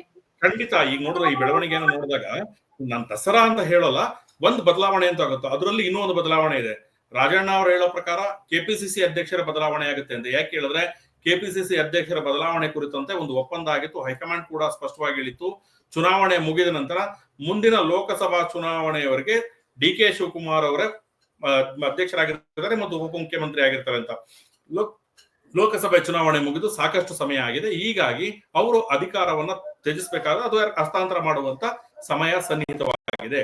ಹಾಗೆಯೇ ಇಲ್ಲಿ KPCC ಅಧ್ಯಕ್ಷ ಸ್ಥಾನವನ್ನ ತೊರೆಯುವಂತ DK ಶಿವಕುಮಾರ್ ಅವರು ಮುಖ್ಯಮಂತ್ರಿ ಆಗ್ತಾರಾ, ಖರ್ಗೆ ಅವರೇ AICC ಅಧ್ಯಕ್ಷ ಸ್ಥಾನವನ್ನ ಬಿಟ್ಟು ಬಂದು ಮುಖ್ಯಮಂತ್ರಿ ಆಗ್ತಾರ, ಅಥವಾ ಇನ್ನೊಬ್ಬ ಯಾವುದೋ ಒಬ್ಬ ನಾಯಕ ಮುಖ್ಯಮಂತ್ರಿ ಆಗ್ತಾರ, ಇಲ್ವಾ ಸಿದ್ದರಾಮಯ್ಯ ಅವರೇ 5 ವರ್ಷ ಪೂರ್ಣಗೊಳ್ತಾರ ಅನ್ನುವಂಥದ್ರ ಬಗ್ಗೆ ಮಾತ್ರ ಸ್ಪಷ್ಟನೆ ಬೇಕಾಗಿರೋದು. ಉಳಿದಂತದ್ದು ಕ್ಲಿಯರ್ ಇದೆ. KPCC ಅಧ್ಯಕ್ಷರ ಅವಧಿ ಮುಗಿದಿದೆ, ಅವ್ರು ಯಾವುದೇ ಕ್ಷಣದಲ್ಲಿ ಬದಲಾವಣೆ ಆಗಬಹುದು. ಆದ್ರೆ ಇಲ್ಲಿರುವಂತದ್ದು ಪ್ರಶ್ನೆ ಇಷ್ಟೇ, ಮುಖ್ಯಮಂತ್ರಿ ಹುದ್ದೆ ಬದಲಾಗತ್ತಾ ಇಲ್ವಾ ಅನ್ನೋದು. ಇವತ್ತು ಈ ಇಬ್ಬರ ನಾಯಕರ ನಡವಳಿಕೆಯನ್ನ ಮತ್ತೆ ಹೇಳಿಕೆಯನ್ನ ನೋಡಿದಾಗ ಖಂಡಿತ ಅಂತಹದ್ದು ಯಾವುದೋ ಒಂದು ಸೂಚನೆ ಇದೆ ಅಂತ ಅನ್ಸುತ್ತೆ. ಯಾಕೆಂದ್ರೆ ಖರ್ಗೆ ಅವರು ಹೈಕಮಾಂಡ್ ತೀರ್ಮಾನ ಅಂತಾರೆ, ಇವ್ರು ಹೇಳ್ತಾರೆ ಸರ್ಕಾರ ಭದ್ರವಾಗಿರುತ್ತೆ, ನಾವಿಬ್ಬರು ಒಟ್ಟಾಗಿರ್ತೀವಿ ಅಂತ. ನಾನು 5 ವರ್ಷ ಮುಖ್ಯಮಂತ್ರಿ ಆಗಿರ್ತೀವಿ ಅಂತ ಹೇಳಿಲ್ಲ. ಹಾಗಾಗಿ ಇದನ್ನ ನಾವು ಬಿಟ್ವೀನ್ ದ ಲೈನ್ ಅರ್ಥ ಮಾಡ್ಕೊಳ್ಬೇಕಾಗುತ್ತೆ. ಓಕೆ, ರತ್ನ ಅವರೇ, ನೀವು ಹೇಳಿದಾಗೆ ಅಧಿಕಾರದಲ್ಲಿ ಭ್ರಷ್ಟಾಚಾರ ಇರ್ಬೋದು, ಹಗರಣ ಅಥವಾ ಬೆಲೆ ಏರಿಕೆ ಇವೆಲ್ಲವೂ ಕಾಡ್ತಿದೆ ನಿಜ. ಆದ್ರೆ ವಿಪಕ್ಷವಾಗಿ ನೀವು ಮತ್ತು ಬಿಜೆಪಿ ಒಂದು ವ್ಯವಸ್ಥಿತವಾದಂತ ಹೋರಾಟವನ್ನ ಮಾಡಿದ್ರ ಅಂತ ನೋಡಿದ್ರೆ, ಮಂತ್ರಿಗಳು, ಕೇಂದ್ರ ಮಂತ್ರಿಗಳು ಕುಮಾರಸ್ವಾಮಿ ಅವರು ಬರ್ತಾರೆ, ಪತ್ರಿಕಾಗೋಷ್ಠಿ ನಡೆಸಿ ಹೋಗ್ತಾರೆ. ನಿಖಿಲ್ ಕುಮಾರಸ್ವಾಮಿ ಅವರು ರಾಜ್ಯ ಪ್ರವಾಸ ಅಂತಾರೆ. ಅಂದ್ರೆ ಅವರದ್ದೇ ಪಕ್ಷದ ಶಾಸಕರುಗಳು ನೀವು ಬೇಕಾದಷ್ಟು ಸರಕನ್ನು ಒದಗಿಸಿದ್ರು ಕೂಡ ನೀವು ಅದನ್ನ ದೊಡ್ಡ ಮಟ್ಟದ ಹೋರಾಟವನ್ನು ರೂಪಿಸೋದ್ರಲ್ಲಿ ನೀವು ಮತ್ತು ನಿಮ್ಮ ಮೈತ್ರಿ ಪಕ್ಷ ಎಡುತ್ತಾ ಇದ್ದೀರಿ. ಇದ್ರ ಬಗ್ಗೆ ಏನ್ ಪ್ರತಿಕ್ರಿಯಿಸ್ತೀರಿ ತಾವು? ಖಂಡಿತ ಇಲ್ಲ. ನೋಡಿ, ನಾವೇನ್ ಮಾಡಿದ್ವಿ? ಬೀದಿಗಿಳಿದ್ವಿ, ಪ್ರತಿಭಟನೆ ಮಾಡಿದ್ವಿ, ನಾವು ಏನೆಲ್ಲ ಮಾಡಿಲ್ಲ. ನೀವು ಮಾಧ್ಯಮದವರು ಅವ್ರ ಹಗರಣಗಳನ್ನ ಈಚೆ ತಗೊಂಡ್ಬಂದ್ರಿ. ಅದ್ರ ಜೊತೆಗೆ ಬಿಜೆಪಿ ಅವರು ನಮ್ ಜೊತೆಗೆ ಸೇರ್ಕೊಂಡು ನಾವಿಬ್ರು ಜೊತೆಗೆ ಪಾದಯಾತ್ರೆ ಮಾಡಿದ್ವಿ ಮೂಡ ಹಗರಣ ಟೈಮಲ್ಲಿ. ನಿಮ್ಗೆಲ್ಲ ಗೊತ್ತಿರ್ಬೋದು. ಇಲ್ಲ, ಒಂದ್ ಸೆಕೆಂಡ್, ಎಷ್ಟೇ ಮಾಡಿದ್ರು ಅವ್ರು ಎಲ್ಲಾ ಭ್ರಷ್ಟಾಚಾರನ ಅಧಿಕಾರಿಗಳ ಮೇಲೆ ಹೊಣೆ ಮಾಡ್ತಾ ಇದ್ದಾರೆ. ಅವ್ರ ತಪ್ಪನ್ನ ಮುಚ್ಚಿಕೊಂಡು ಅವ್ರೇನ್ ಮಾಡ್ತಾರೆ, ಅಧಿಕಾರಿಗಳು ಹೊಣೆ ಮಾಡಿ ಅವ್ರನ್ನ ಸಸ್ಪೆನ್ಷನ್ ಮಾಡ್ತಾ ಇದ್ದಾರೆ. ಸೊ ಅಧಿಕಾರಿಗಳು ತಪ್ಪು ಮಾಡಿದಾಗ ಯಾರು ಹೊಣೆ? ನೀವ್ ಹೇಳ್ಬೇಕದ್ ನಮ್ಗೆ. ರತ್ನ ಅವರೇ, ಒಂದೇ ನಿಮಿಷ, ಸಾರಿ ಮಧ್ಯಪ್ರವೇಶ ಮಾಡ್ತಿದ್ದೀನಿ. ಯಾವುದೇ ಸರ್ಕಾರ ತನ್ನ ಉಳಿಸ್ಕೊಳ್ಳೋದಕ್ಕೆ ಅಥವಾ ತಾನ್ ತಪ್ಪು ಮಾಡಿಲ್ಲ ಅಂತ ಅದು ನೀವಿದ್ರು ಹೇಳ್ತೀರಿ, ಕಾಂಗ್ರೆಸ್ ಇದ್ರು ಹೇಳುತ್ತೆ, ಬಿಜೆಪಿ ಇದ್ರು ಹೇಳುತ್ತೆ. ಆದ್ರೆ ಒಂದು ಜನಾಭಿಪ್ರಾಯವನ್ನ ರೂಪಿಸೋ ಕೆಲಸ ನಿಮ್ಮಿಂದ ಆಗ್ಬೇಕಲ್ಲ. ಬಿಜೆಪಿ ಅಧಿಕಾರದಲ್ಲಿ ಇದ್ದಂತ ಸಂದರ್ಭದಲ್ಲಿ 40% ಅಥವಾ ಬೇರೆ ಬೇರೆ ಹಗರಣಗಳನ್ನು ಕಾಂಗ್ರೆಸ್ ಯಶಸ್ವಿಯಾಗಿ ಜನರ ಮುಂದೆ ತಗೊಂಡು ಹೋಯ್ತು, ಜನರನ್ನ ಕನ್ವಿನ್ಸ್ ಮಾಡ್ತು, ಜನಾಭಿಪ್ರಾಯ ರೂಪಿಸ್ತು. ಆ ಜನಾಭಿಪ್ರಾಯ ರೂಪಿಸುವಂತ ಕೆಲಸ ನಿಮ್ಮಿಂದ ಆಗ್ತಾ ಇಲ್ವಲ್ಲ, ನಿಮ್ಮಿಂದನೂ ಆಗ್ತಿಲ್ಲ, ಬಿಜೆಪಿಯಿಂದನೂ ಆಗ್ತಿಲ್ಲ. ಮೇಡಮ್, ಜನಗಳ ಫಾರ್ ಎಕ್ಸಾಂಪಲ್ ಒಂದ್ ಎಕ್ಸಾಂಪಲ್ ಕೊಡ್ತೀನಿ. ಕೃಷ್ಣ ಬೈರೇಗೌಡರು ಹೇಳಿಕೆ ಎಲ್ಲಾರ್ಗೂ ಗೊತ್ತಾಗಿದೆ, ಮಾಧ್ಯಮದೆಲ್ಲ ನೋಡಿದ್ದಾರೆ. ಇವಾಗ ಜನರು ಯಾವ ತರ ನಾವು ಅದ್ರ ವಿರುದ್ಧ ಹೋರಾಟ ಮಾಡ್ತಾ ಇದೀವಿ. ನಾವ್ ಹೇಳಿದ್ವಿ, ನೀವು ಸಸ್ಪೆನ್ಷನ್ ಮಾಡ್ಬೋದಾಗಿತ್ತು ಅಲ್ಲಿ, ಅದು ಬಿಟ್ಬಿಟ್ಟು ನೀವ್ ಎಷ್ಟೆಷ್ಟು ತಗೊಳ್ತೀರಾ ಹೇಳಿ ಅಂತ ನೀವ್ ಯಾಕೆ ಕೇಳಿದ್ರಿ ಅಂತಾನು ನಾವ್ ಕೇಳಿದ್ವಿ. ಜನರಿಗೂ ಗೊತ್ತು ಇದು ಭ್ರಷ್ಟ ಸರ್ಕಾರ ಅಂತ. ಬಟ್ ಇದು ಬಂಡಿಗೆಟ್ಟ ಸರ್ಕಾರ. ನಾನು ಅದೇ ಮತ್ತೆ ಹೇಳ್ತಾ ಇದ್ದೀನಿ. ನಾವ್ ಎಷ್ಟೇ ಇದು ಮಾಡಿದ್ರು ಜನಗಳಿಂದ ಏನ್ ಮಾಡ್ಲಿಕ್ಕೆ ಸಾಧ್ಯ? ಇವಾಗ 136 ಸೀಟು ಕಂಪ್ಲೀಟ್ ಅವ್ರು ತಗೊಂಡಿದ್ದಾರೆ ಮೇಡಮ್. ಸೊ ಬಿಜೆಪಿ ಲೀಡರ್ ಹೇಳ್ದಂಗೆ, ಇವರು ಮಾಧ್ಯಮದವ್ರು ಹೇಳ್ದಂಗೆ, ವಕ್ತಾರರು, ಅವರು 136 ಸೀಟ್ ತಗೊಂಡು ಅಧಿಕಾರ ರಚನೆ ಮಾಡಿದ್ದಾರೆ. So it is not very easy. ಸ್ವಲ್ಪ ಜನ ಕರ್ಕೊಂಡ್ ಬಂದು ಮಾಡುವಂತದ್ದು ಇಟ್ಸ್ ನಾಟ್ ಸೋ ಈಸಿ ಅಂತ ನಾನ್ ತಿಳ್ಕೊಳ್ತೀನಿ. ಆದ್ರೂ ನಾವು ಅವ್ರ ಹಗರಣಗಳನ್ನ ಒಂದೊಂದಾಗಿ ತೆಗಿತಾನೆ ಇದೀವಿ. ನೋಡಿ, ಆತ್ಮಹತ್ಯೆ ಪ್ರಕರಣಗಳೆಲ್ಲ ನಡೀತು ಅಲ್ವಾ, ಗುತ್ತಿಗೆದಾರರ ವಿಷಯದಲ್ಲಿ ಏನಾಯ್ತು? ಇವಾಗ ನೋಡಿ, ಅದ್ ಬೇಡ, ರೀಸೆಂಟ್ ಇಶ್ಯೂ, ನೆನ್ನೆ ಮೊನ್ನೆ ಇಶ್ಯೂ, ಹುಲಿಗಳನ್ನೆಲ್ಲ ಇದಾಯ್ತು, ಹುಲಿಗಳನ್ನೆಲ್ಲ ಸಾವಾಯ್ತು. ಅದಕ್ಕೂ ಅಧಿಕಾರಿಗಳನ್ನ ಹೊಣೆ ಹೊಡೆದು ಇವ್ರು ಪ್ರತಿಯೊಂದು ಮೇಜರ್ ಅಂತ ಕ್ರಿಕೆಟ್ ಕಾಲ್ ತುಳಿತಾ ಆಯ್ತಲ್ಲ, 11 ಜನರ ಸಾವಾಯ್ತಲ್ಲ, ಆವಾಗ ಎಷ್ಟು ಇಶ್ಯೂಸ್ ಆಯ್ತು. ಇವ್ರು ಈಸಿಲಿ ಎಸ್ಕೇಪ್ ಆಗ್ಬಿಟ್ರು. ಇವರು ಅಧಿಕಾರಿಗಳ ಮೇಲೆ ಹೊಣೆ ಮಾಡಿ ಈಸಿಲಿ. ಆಮೇಲೆ ಒಂದ್ ಕಡೆ ಹೇಳ್ತಾರೆ ಸಿದ್ದರಾಮಯ್ಯ ಅವರು, ನಾನ್ ಅಧಿಕಾರಿಗಳನ್ನ ಹೊಣೆ ಮಾಡಿದ್ದು ಎಲ್ಲ ತಪ್ಪಾಯ್ತೇನೋ ಅಂತ ಒಂದು ಮಾತನ್ನು ಹೇಳ್ತಾರೆ ಅದ್ರಲ್ಲಿ. ಇದು ದ್ವಿಭಾಷಾ ಹೇಳಿಕೆ ಅಂತೆಲ್ಲ ಎರಡೆರಡು ಹೇಳಿಕೆ ಕೊಡ್ತಾರಲ್ಲ, ಅದು ನಾವು ಏನು ಮಾಡ್ಲಿಕ್ಕೆ ಆಗ್ತಾ ಇಲ್ಲ. ಆದ್ರೂನು ನಾವು ಸ್ಟಿಲ್ ಹೋರಾಟ ಮಾಡ್ತಾ ಇದೀವಿ. ಬೆಲೆ ಏರಿಕೆ ಅಂತ ವಿರುದ್ಧ ಅಂತೂ ಜನಗಳ ಬದುಕೆ ದುಸ್ಥಿರ ಆಗಿದೆ. ಈ ಕರ್ನಾಟಕ ರಾಜ್ಯದಲ್ಲಿ ಈ ಗ್ಯಾರಂಟಿ ಯೋಜನೆಗಳು ಮಾಡಿ ಕೊಡ್ಲಿ, ನಾವೇನ್ ಬೇಡ ಅಂತ ಅನ್ನಲ್ಲ. ನಮ್ಗೆ ಆರ್ಥಿಕ ಹೊರೆ ಆಗ್ಬಾರ್ದು ರಾಜ್ಯಕ್ಕೆ, ಆ ತರ ನೀವು ಪ್ಲಾನ್ ಮಾಡ್ಬೇಕಾಗಿತ್ತು. ಅದು ಬಿಟ್ಟು ಪ್ರತಿಯೊಂದು ಇಲ್ಲಿ ಕೇಳಿ, ಯಾವ ಸರ್ಕಾರ ಆದ್ರೂ, ಇಷ್ಟು ದಿನ ಸರ್ಕಾರ ಬಂದಿದೆಯಲ್ಲ, ಯಾವ ಸರ್ಕಾರದಲ್ಲಿ ಇಷ್ಟು ದುರಾಡಳಿತ ಭ್ರಷ್ಟಾಚಾರ ಇತ್ತ ಹೇಳಿ ಮೇಡಮ್? ನೀವೇ ಇತ್ತ? ಇಲ್ಲ. ಪ್ರತಿಯೊಬ್ರು ಜನರು ಸಾಕಪ್ಪ ಸಾಕು, ಈ ಸರ್ಕಾರ ಸವಸ, ಮುಂದೆ ನಾವ್ ಯಾವ್ದೇ ಕಾರಣಕ್ಕೂ ಇವ್ರನ್ನ ಗೆಲ್ಲಿಸಬಾರ್ದು ಅಂತಾರೆ ಹೊರತು, ಇವ್ರು ಹೇಳ್ತಾರೆ 2,000 ನಾನು ಗೃಹಲಕ್ಷ್ಮಿ ಯೋಜನೆಯಲ್ಲಿ 2,000 ಯಾರೋ ಒಬ್ರ ಕೈಲಿ ಹೇಳಿಸ್ತಾರೆ, 2,000 ನಾವು ಒಂದ್ ಲೇಡಿ ತಗೊಂಡು ಗೃಹಲಕ್ಷ್ಮಿ ಯೋಜನೆಯಲ್ಲಿ ಮದುವೆ ಮಾಡಿದ್ವಿ ಅಂತ ಹೇಳ್ತಾರೆ. Is it possible madam? Is it possible? ಅಲ್ಲ, ಮದುವೆಗೆ ಒಂದು 25,000 ಅಲ್ಲ ಮೇಡಮ್, ಅಲ್ಲ, ಇಸ್ ಇಟ್ ಪಾಸಿಬಲ್? ಇಲ್ಲಿ ಕೇಳಿ, ಒಂದ್ ನಿಮಿಷ, ಎಂತೆಂತ ಹೇಳಿಕೆಗಳನ್ನ ಕೊಡಿಸ್ತಾರೆ ಲೇಡೀಸ್ ಕೈಲಿ ಅಂತಂದ್ರೆ, ಯಾವ್ದಾದ್ರು ಅಭಿವೃದ್ಧಿ ಕಾರ್ಯಗಳು ಒಂದು ಆಗ್ತಾ ಇಲ್ವಲ್ಲ ಮೇಡಮ್? ರೋಡ್ಗಳಲ್ಲಿ ಮುಚ್ತಾರೆ, ಒಂದ್ ನಿಮಿಷ, ರೋಡ್ ಹಳ್ಳಿಗಳೆಲ್ಲ ಮುಚ್ತಾರೆ, ಮತ್ತೆ ಅದ್ ಹಳ್ಳ ಬಿದ್ದಿದೆ. ನೀವು ನೋಡಿದೀರಾ ಎಲ್ಲಾದ್ರು? ಎಷ್ಟು ಪ್ರಾಬ್ಲಮ್ಸ್ ಆಗ್ತಾ ಇದೆ. ಆದ್ರೂ ನಾವು ನಿಮ್ ಹೇಳಿಕೆಗೆ ಹೇಳ್ತಾ ಇದೀವಿ, ನಾವು ಸ್ಟಿಲ್ ನಾವು ಇನ್ನೂ ಹೋರಾಡ್ತಾ ಇದೀವಿ. ಈ ಸರ್ಕಾರದ ಏನೇ ದುರಾಡಳಿತ ನಾವ್ ಈಚೆ ತೆಗಿತೀವಿ. ಮತ್ತೆ ಇವ್ರು ಏನ್ ಹೇಳ್ತಾರೆ, ನೀವ್ ಈಚೆ ತೆಗೆದ್ರೆ ನಾವು ನಿಮ್ದು ಈಚೆ ತೆಗಿತೀವಿ ಅಂತಾರೆ. ವಿ ಆರ್ ರೆಡಿ, ತೆಗೀರಿ ಅಂತಾನೆ ಕೇಳ್ತಾ ಇದೀವಿ ನಾವು. ನಿಮ್ಮದೆಲ್ಲ ನಾವ್ ಈಚೆ ತೆಗಿತೀವಿ ಅನ್ನೋ ಲೆಕ್ಕದಲ್ಲಿ ಮಾತಾಡ್ತಾರಲ್ಲ, ತೆಗೀಲಿ, ವಿ ಆರ್ ರೆಡಿ, ತೆಗೀಲಿ ಬಿಡಿ. ನೀವು ಫಸ್ಟ್ ಸ್ವಚ್ಛ ಸುಸ್ಥಿರವಾದ ಸರ್ಕಾರನ ಕೊಡಿ, ಆಡಳಿತ ಚೆನ್ನಾಗ್ ಕೊಡಿ, ನಮ್ಗೆ ಯೂಸ್ಫುಲ್ ಆಗತ್ತೆ. ಜನಸಾಮಾನ್ಯ ಒಂದ್ ನಿಮಿಷ ಮೇಡಮ್, ಕಾಮನ್ ಮ್ಯಾನ್ ನಾನ್ ಸಂತೋಷವಾಗಿದ್ದೀನಿ ಅಂತ ಯಾರಾದ್ರೂ ಹೇಳ್ತಾ ಇದ್ದಾರಾ? ಪ್ರತಿಯೊಬ್ಬ ಏನ್ ಹೇಳ್ತಾನೆ, ಅಯ್ಯೋ ಎಷ್ಟು ಟ್ಯಾಕ್ಸ್ ಕಟ್ಬೇಕಪ್ಪ, ಅಯ್ಯೋ ಎಷ್ಟು ಬೆಲೆ ಏರಿಕೆ ಆಗಿದೆ, ಪ್ರತಿದಿನ ಹಾಲು ಏರಿಕೆ, ದರ ಏರಿಕೆ, ಪೆಟ್ರೋಲ್ ಏರಿಕೆ ಎಲ್ಲ ಸೋ ಈ ತರ ಎಲ್ಲ ಮಾಡ್ತಾ ಇದ್ದಾರೆ. ಈ ಸರ್ಕಾರದಿಂದ ಯಾರಾದ್ರೂ ಜನ ನೆಮ್ಮದಿಯಾಗಿ, ಒಂದ್ ನಿಮಿಷ ಮೇಡಮ್, ಸಪೋಸ್ ಒಂದು ವೋಟಿಂಗ್ ನಡೆಸಿ ನೀವು ಜನರಿಗೆ ಎಲ್ಲಾರು ಯಾರು ಸಮಾಧಾನವಾಗಿದ್ದಾರೆ ಅಂತ ಹೇಳ್ಬಿಡ್ಲಿ ಮೇಡಮ್, ನೋಡೋಣ. ಈಗ ನಿಮ್ ಪ್ರತಿಕ್ರಿಯೆ common man is not happy. ಒಂದು ಕಾಮನ್ ಮ್ಯಾನ್ ಯಾವತ್ತು ಹ್ಯಾಪಿ ಆಗಿರ್ತಾನೆ, ಆವಾಗ ನಿಮ್ಮ ಸರ್ಕಾರ ಸಫಲವಾಗುತ್ತೆ. ಅದು ನೀವು ತಿಳ್ಕೋಬೇಕು. ಹೌದು ಮೇಡಮ್, ಹೌದು. ಮಧ್ಯಮ ವರ್ಗದವ್ರಿಗಂತೂ ಒಂದ್ ಸೆಕೆಂಡ್ ಮೇಡಮ್, ಮಧ್ಯಮ ವರ್ಗದವ್ರನ್ನಂತೂ ನಿರ್ನಾಮ ಮಾಡ್ಬಿಟ್ಟಿದ್ದಾರೆ, ಕಂಪ್ಲೀಟ್ ನಿರ್ನಾಮ ಮಾಡ್ಬಿಟ್ಟಿದ್ದಾರೆ. 10 ಪೈಸೆ ಉಳ್ಸಕ್ ಆಗ್ತಾ ಇಲ್ಲ ಒಬ್ಬ ಮನುಷ್ಯ, ಎಷ್ಟು ದುಡ್ಕೊಂಡ್ ಬಂದ್ರು. Is it possible? ಹೇಳಿ, ಉಳ್ಸಕ್ ಆಗ್ತಾ ಇದ್ಯಾ? ನೋಡಿ, ನಾನು ಒಂದು ನೇರವಾಗಿ ಹೇಳ್ತೀನಿ, ನಾನ್ ನೇರವಾಗಿ ಸಿದ್ದರಾಮಯ್ಯ ಅವ್ರಿಗೂ ಕೇಳ್ತೀನಿ, ಮತ್ತೆ ಡಿ ಕೆ ಶಿವಕುಮಾರ್ ಅವ್ರಿಗೆ ಒಂದ್ ಮಾತು ಕೇಳ್ತೀನಿ ಮೇಡಮ್. ಏನ್ ಗೊತ್ತಾ, ಡಿ ಕೆ ಶಿವಕುಮಾರ್ ಅವ್ರೆ, ನೀವ್ ಅಂತ SM ಕೃಷ್ಣ ಅಂತ ಒಂದು ದುರಿಣರ ಕೆಳಗಡೆ ನೀವು ಬೆಳೆದೋದ್ಮೇಲೆ ಅವರು ಒಂದು IT-BT ಕಂಪನಿ ತಂದು ನಮ್ಮ ಕರ್ನಾಟಕ ಇಂಟರ್ನ್ಯಾಷನಲ್ ಲೆವೆಲ್ ತಂದ್ರು. ನೀವೇನಾದ್ರೂ ಅಂತದೊಂದು ಯೋಜನೆ ಮಾಡಿದೀರಾ? ಅದನ್ನ ಹೇಳಿ, ನಾವ್ ಒಪ್ತೀವಿ. ಅಲ್ಲ, ಅದನ್ನ ಮಾಡೋಕೆ ಗ್ರೇಟರ್ ಬೆಂಗಳೂರು ಮಾಡ್ತಿದೀನಿ ಅಂತ. ಅದೇ ಮೇಡಮ್, ಗ್ರೇಟರ್ ಬ್ಯಾಂಗ್ಳೂರ್, ಒಂದ್ ನಿಮಿಷ, ಗ್ರೇಟರ್ ಬ್ಯಾಂಗ್ಳೂರ್ ಬ್ಯಾಕ್ಸ್ ಎಷ್ಟಿದೆ ಗೊತ್ತಾ? You have to see that. Greater Bangalore ಬ್ಯಾಕ್ಸ್ ಅಷ್ಟೇ ಇದೆ. It's not that. Common man ಗೆ ನೀವು ಹೆಲ್ಪ್ ಮಾಡಿ ಅಷ್ಟೇ ನಾವು ಕೇಳೋದು. ಯಾರೋ ಸುರ್ಜೇವಾಲಾ ಬಂದ್ರು, ನೀವು ನಿಮ್ ಪಕ್ಷದಲ್ಲಿ ಕ್ಷಿಪ್ರ ಕ್ರಾಂತಿ ಆಗತ್ತೆ ಅಂತ ಹೋಗ್ತಾ ಇದೀರಲ್ಲ, ಅದೆಲ್ಲ ನಮಗ್ ಬೇಕಾಗಿಲ್ಲ. ನಮ್ಗೆ ನಿಮ್ ಆಡಳಿತ ಕ್ಲೀನ್ ಆಗಿ ಕೊಡಿ ಅಷ್ಟೇ. ಓಕೆ, ಈಗ ಬೆಲೆ ಏರಿಕೆ ಮತ್ತು ಪೆಟ್ರೋಲ್ ಡೀಸೆಲ್ ಅದಕ್ಕೆ ಸೆಂಟ್ರಲ್ ಗವರ್ಮೆಂಟ್ ನೇರವಾದ ಕಾರಣ. ಆ ಟ್ಯಾಕ್ಸ್ ಬಗ್ಗೆ ಮಾತಾಡ್ಬೇಕಾಗತ್ತೆ ನೀವು ತೆರಿಗೆ ಅನ್ನೋ ಸಂದರ್ಭದಲ್ಲಿ. ಮಾತನಾಡ್ತೀನಿ ನಿಮ್ ಜೊತೆಗೆ. ಬಸವರಾಜ್ ಅವರೇ, ನಾನು ಆಗ್ಲೇ ಕೇಳಿದೆ, ಮಲ್ಲಿಕಾರ್ಜುನ್ ಖರ್ಗೆ ಅವರು ಸ್ವತಃ AICC ಅಧ್ಯಕ್ಷರು, ಅವ್ರು ಹೈಕಮಾಂಡ್ ತೀರ್ಮಾನ ಮಾಡತ್ತೆ ಅಂದ್ರೆ, ಅಶೋಕ್ ಅವ್ರ ಪ್ರಶ್ನೆ ಸರಿಯಾಗಿದೆ. ಹೈಕಮಾಂಡ್ ಅಂದ್ರೆ ಹಂಗಾದ್ರೆ ಯಾರು? ಅಂದ್ರೆ ರಬ್ಬರ್ ಸ್ಟಾಂಪ ನೀವು ಅಂತ ಪ್ರಶ್ನೆ ಮಾಡ್ತಾರೆ. ಸರಿ ಇದೆ ಆ ಪ್ರಶ್ನೆ, ಏನ್ ಪ್ರತಿಕ್ರಿಯಿಸ್ತೀರಿ? ಮಲ್ಲಿಕಾರ್ಜುನ ಖರ್ಗೆ ಅವರು ಅಧ್ಯಕ್ಷರು, ಮಲ್ಲಿಕಾರ್ಜುನ್ ಖರ್ಗೆ ಸಾಹೇಬರು ಅಧ್ಯಕ್ಷರಿದ್ದಾರೆ ನಿಜ. ಆದ್ರೆ ನಮ್ಮ ಹೈಕಮಾಂಡ್ ಅಂದ್ರೆ ಅಧ್ಯಕ್ಷರನ್ನ ಒಳಗೊಂಡಂತೆ ಒಂದು CWC ಅಂತ ಇರುತ್ತೆ, ಕಾಂಗ್ರೆಸ್ ವರ್ಕಿಂಗ್ ಕಮಿಟಿ. ಆ ಕಾಂಗ್ರೆಸ್ ವರ್ಕಿಂಗ್ ಕಮಿಟಿಗೆ ಫುಲ್ ಪವರ್. ಅಧ್ಯಕ್ಷರು ಯಾವುದೇ ಒಂದು ವಿಚಾರದಾಗೆ ಏಕಪಕ್ಷೀಯವಾಗಿ ತೆಗೆದುಕೊಳ್ಳಲ್ಲ. ನಮ್ದು ಪ್ರಜಾಪ್ರಭುತ್ವ ಪಕ್ಷ. ಇವತ್ತು ಅಧ್ಯಕ್ಷ ಆ ದೃಷ್ಟಿಕೋನದಿಂದ ಇವತ್ತು ಕಾಂಗ್ರೆಸ್ ವರ್ಕಿಂಗ್ ಕಮಿಟಿ ಯಾವುದೇ ವಿಚಾರ ಇದ್ದಾಗ ಅದು ಆಯಾ ಸಂದರ್ಭ ಅನುಗುಣವಾಗಿ ತೆಗೆದುಕೊಳ್ತಕ್ಕಂತ ಆ ಅರ್ಥದಲ್ಲಿ ಹೇಳಿದ್ದಾರೆ. ಅವರು AICC ಅಧ್ಯಕ್ಷರು ಹೇಳಿದಾರೆ ಅಂದಿದ್ ಕೂಡ್ಲೆ ಇವರು BJP ಅವ್ರು ಹೇಳ್ತಾರೆ ಅವ್ರು ರಬ್ಬರ್ ಸ್ಟಾಂಪ ಸೋನಿಯಾ ಗಾಂಧಿ ಮಾಡ್ತಾರೆ, ರಾಜೀವ್ ಗಾಂಧಿ ಮಾಡ್ತಾರೆ. ನೀವು ಇವತ್ತು ನೋಡಿರ್ಬೋದು ಡೆಲ್ಲಿ ಸಭೆಗಳನ್ನ. ಇವತ್ತು ಚೇರ್ಪರ್ಸನ್ ಮಲ್ಲಿಕಾರ್ಜುನ ಖರ್ಗೆ ಅವರೇ ಆ ಚೇರಲ್ಲಿ ಇರ್ತಾರೆ. ಆ ಕಡೆ ಈ ಕಡೆ ಸಾಮಾನ್ಯ ಒಬ್ಬ CWC ಮೆಂಬರ್ಗಳು ಎಲ್ಲಿ ಕೂರ್ಬೇಕಾ ಅಲ್ಲಿ ಸೋನಿಯಾ ಗಾಂಧಿ ಅವ್ರು ಕೂರ್ತಾರೆ, ರಾಹುಲ್ ಗಾಂಧಿ ಅವ್ರು ಕೂರ್ತಾರೆ. ಅಧ್ಯಕ್ಷರು ವಿಶೇಷವಾದಂತ ಒಂದು ಗೌರವವನ್ನು ಕೊಡ್ತಾ ಇದ್ದಾರೆ.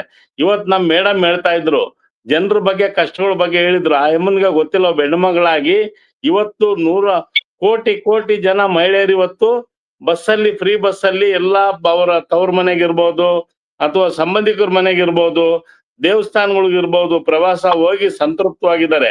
ಇವತ್ತು ಕೋಟ್ಯಾಂತರ ಕುಟುಂಬಗಳು ಇವತ್ತು ಕರೆಂಟ್ ಬಿಲ್ಲು ಕಟ್ಲಿಲ್ದಂಗೆ ಇವತ್ತು ನಮ್ಮ ಆ ಒಂದು ಯೋಜನೆಯಿಂದ ಕರೆಂಟ್ ಬಿಲ್ಲು ಇವತ್ತು ಉಳಿಸ್ಕೊಂಡಿದ್ದಾರೆ. ಆಮೇಲೆ ಇವತ್ತು 4.5 ಕೋಟಿ ಜನ ಇವತ್ತು ಅನ್ನಭಾಗ್ಯದಿಂದ ಇವತ್ತು ಸಂತೃಪ್ತವಾಗಿ 10 kg ಅಕ್ಕಿಯನ್ನ ಪಡಿತಾ ಇದ್ದಾರೆ. ಪ್ರತಿಯೊಂದು ಕುಟುಂಬದಲ್ಲಿ ಒಬ್ಬ ವ್ಯಕ್ತಿಗೆ 10 kg ಅಕ್ಕಿ ಕೊಡ್ತಾ ಇದೀವಿ. ಇವತ್ತು ಯುವ ನಿಧಿಯಲ್ಲಿ ಡಿಗ್ರಿ ಆದವ್ರಿಗೆ 3,000 ಮತ್ತು ಡಿಪ್ಲೊಮಾ ಹೋಲ್ಡರ್ಸ್ಗೆ 1,500 ಹಣವನ್ನು ಕೊಡ್ತಾ ಇದೀವಿ.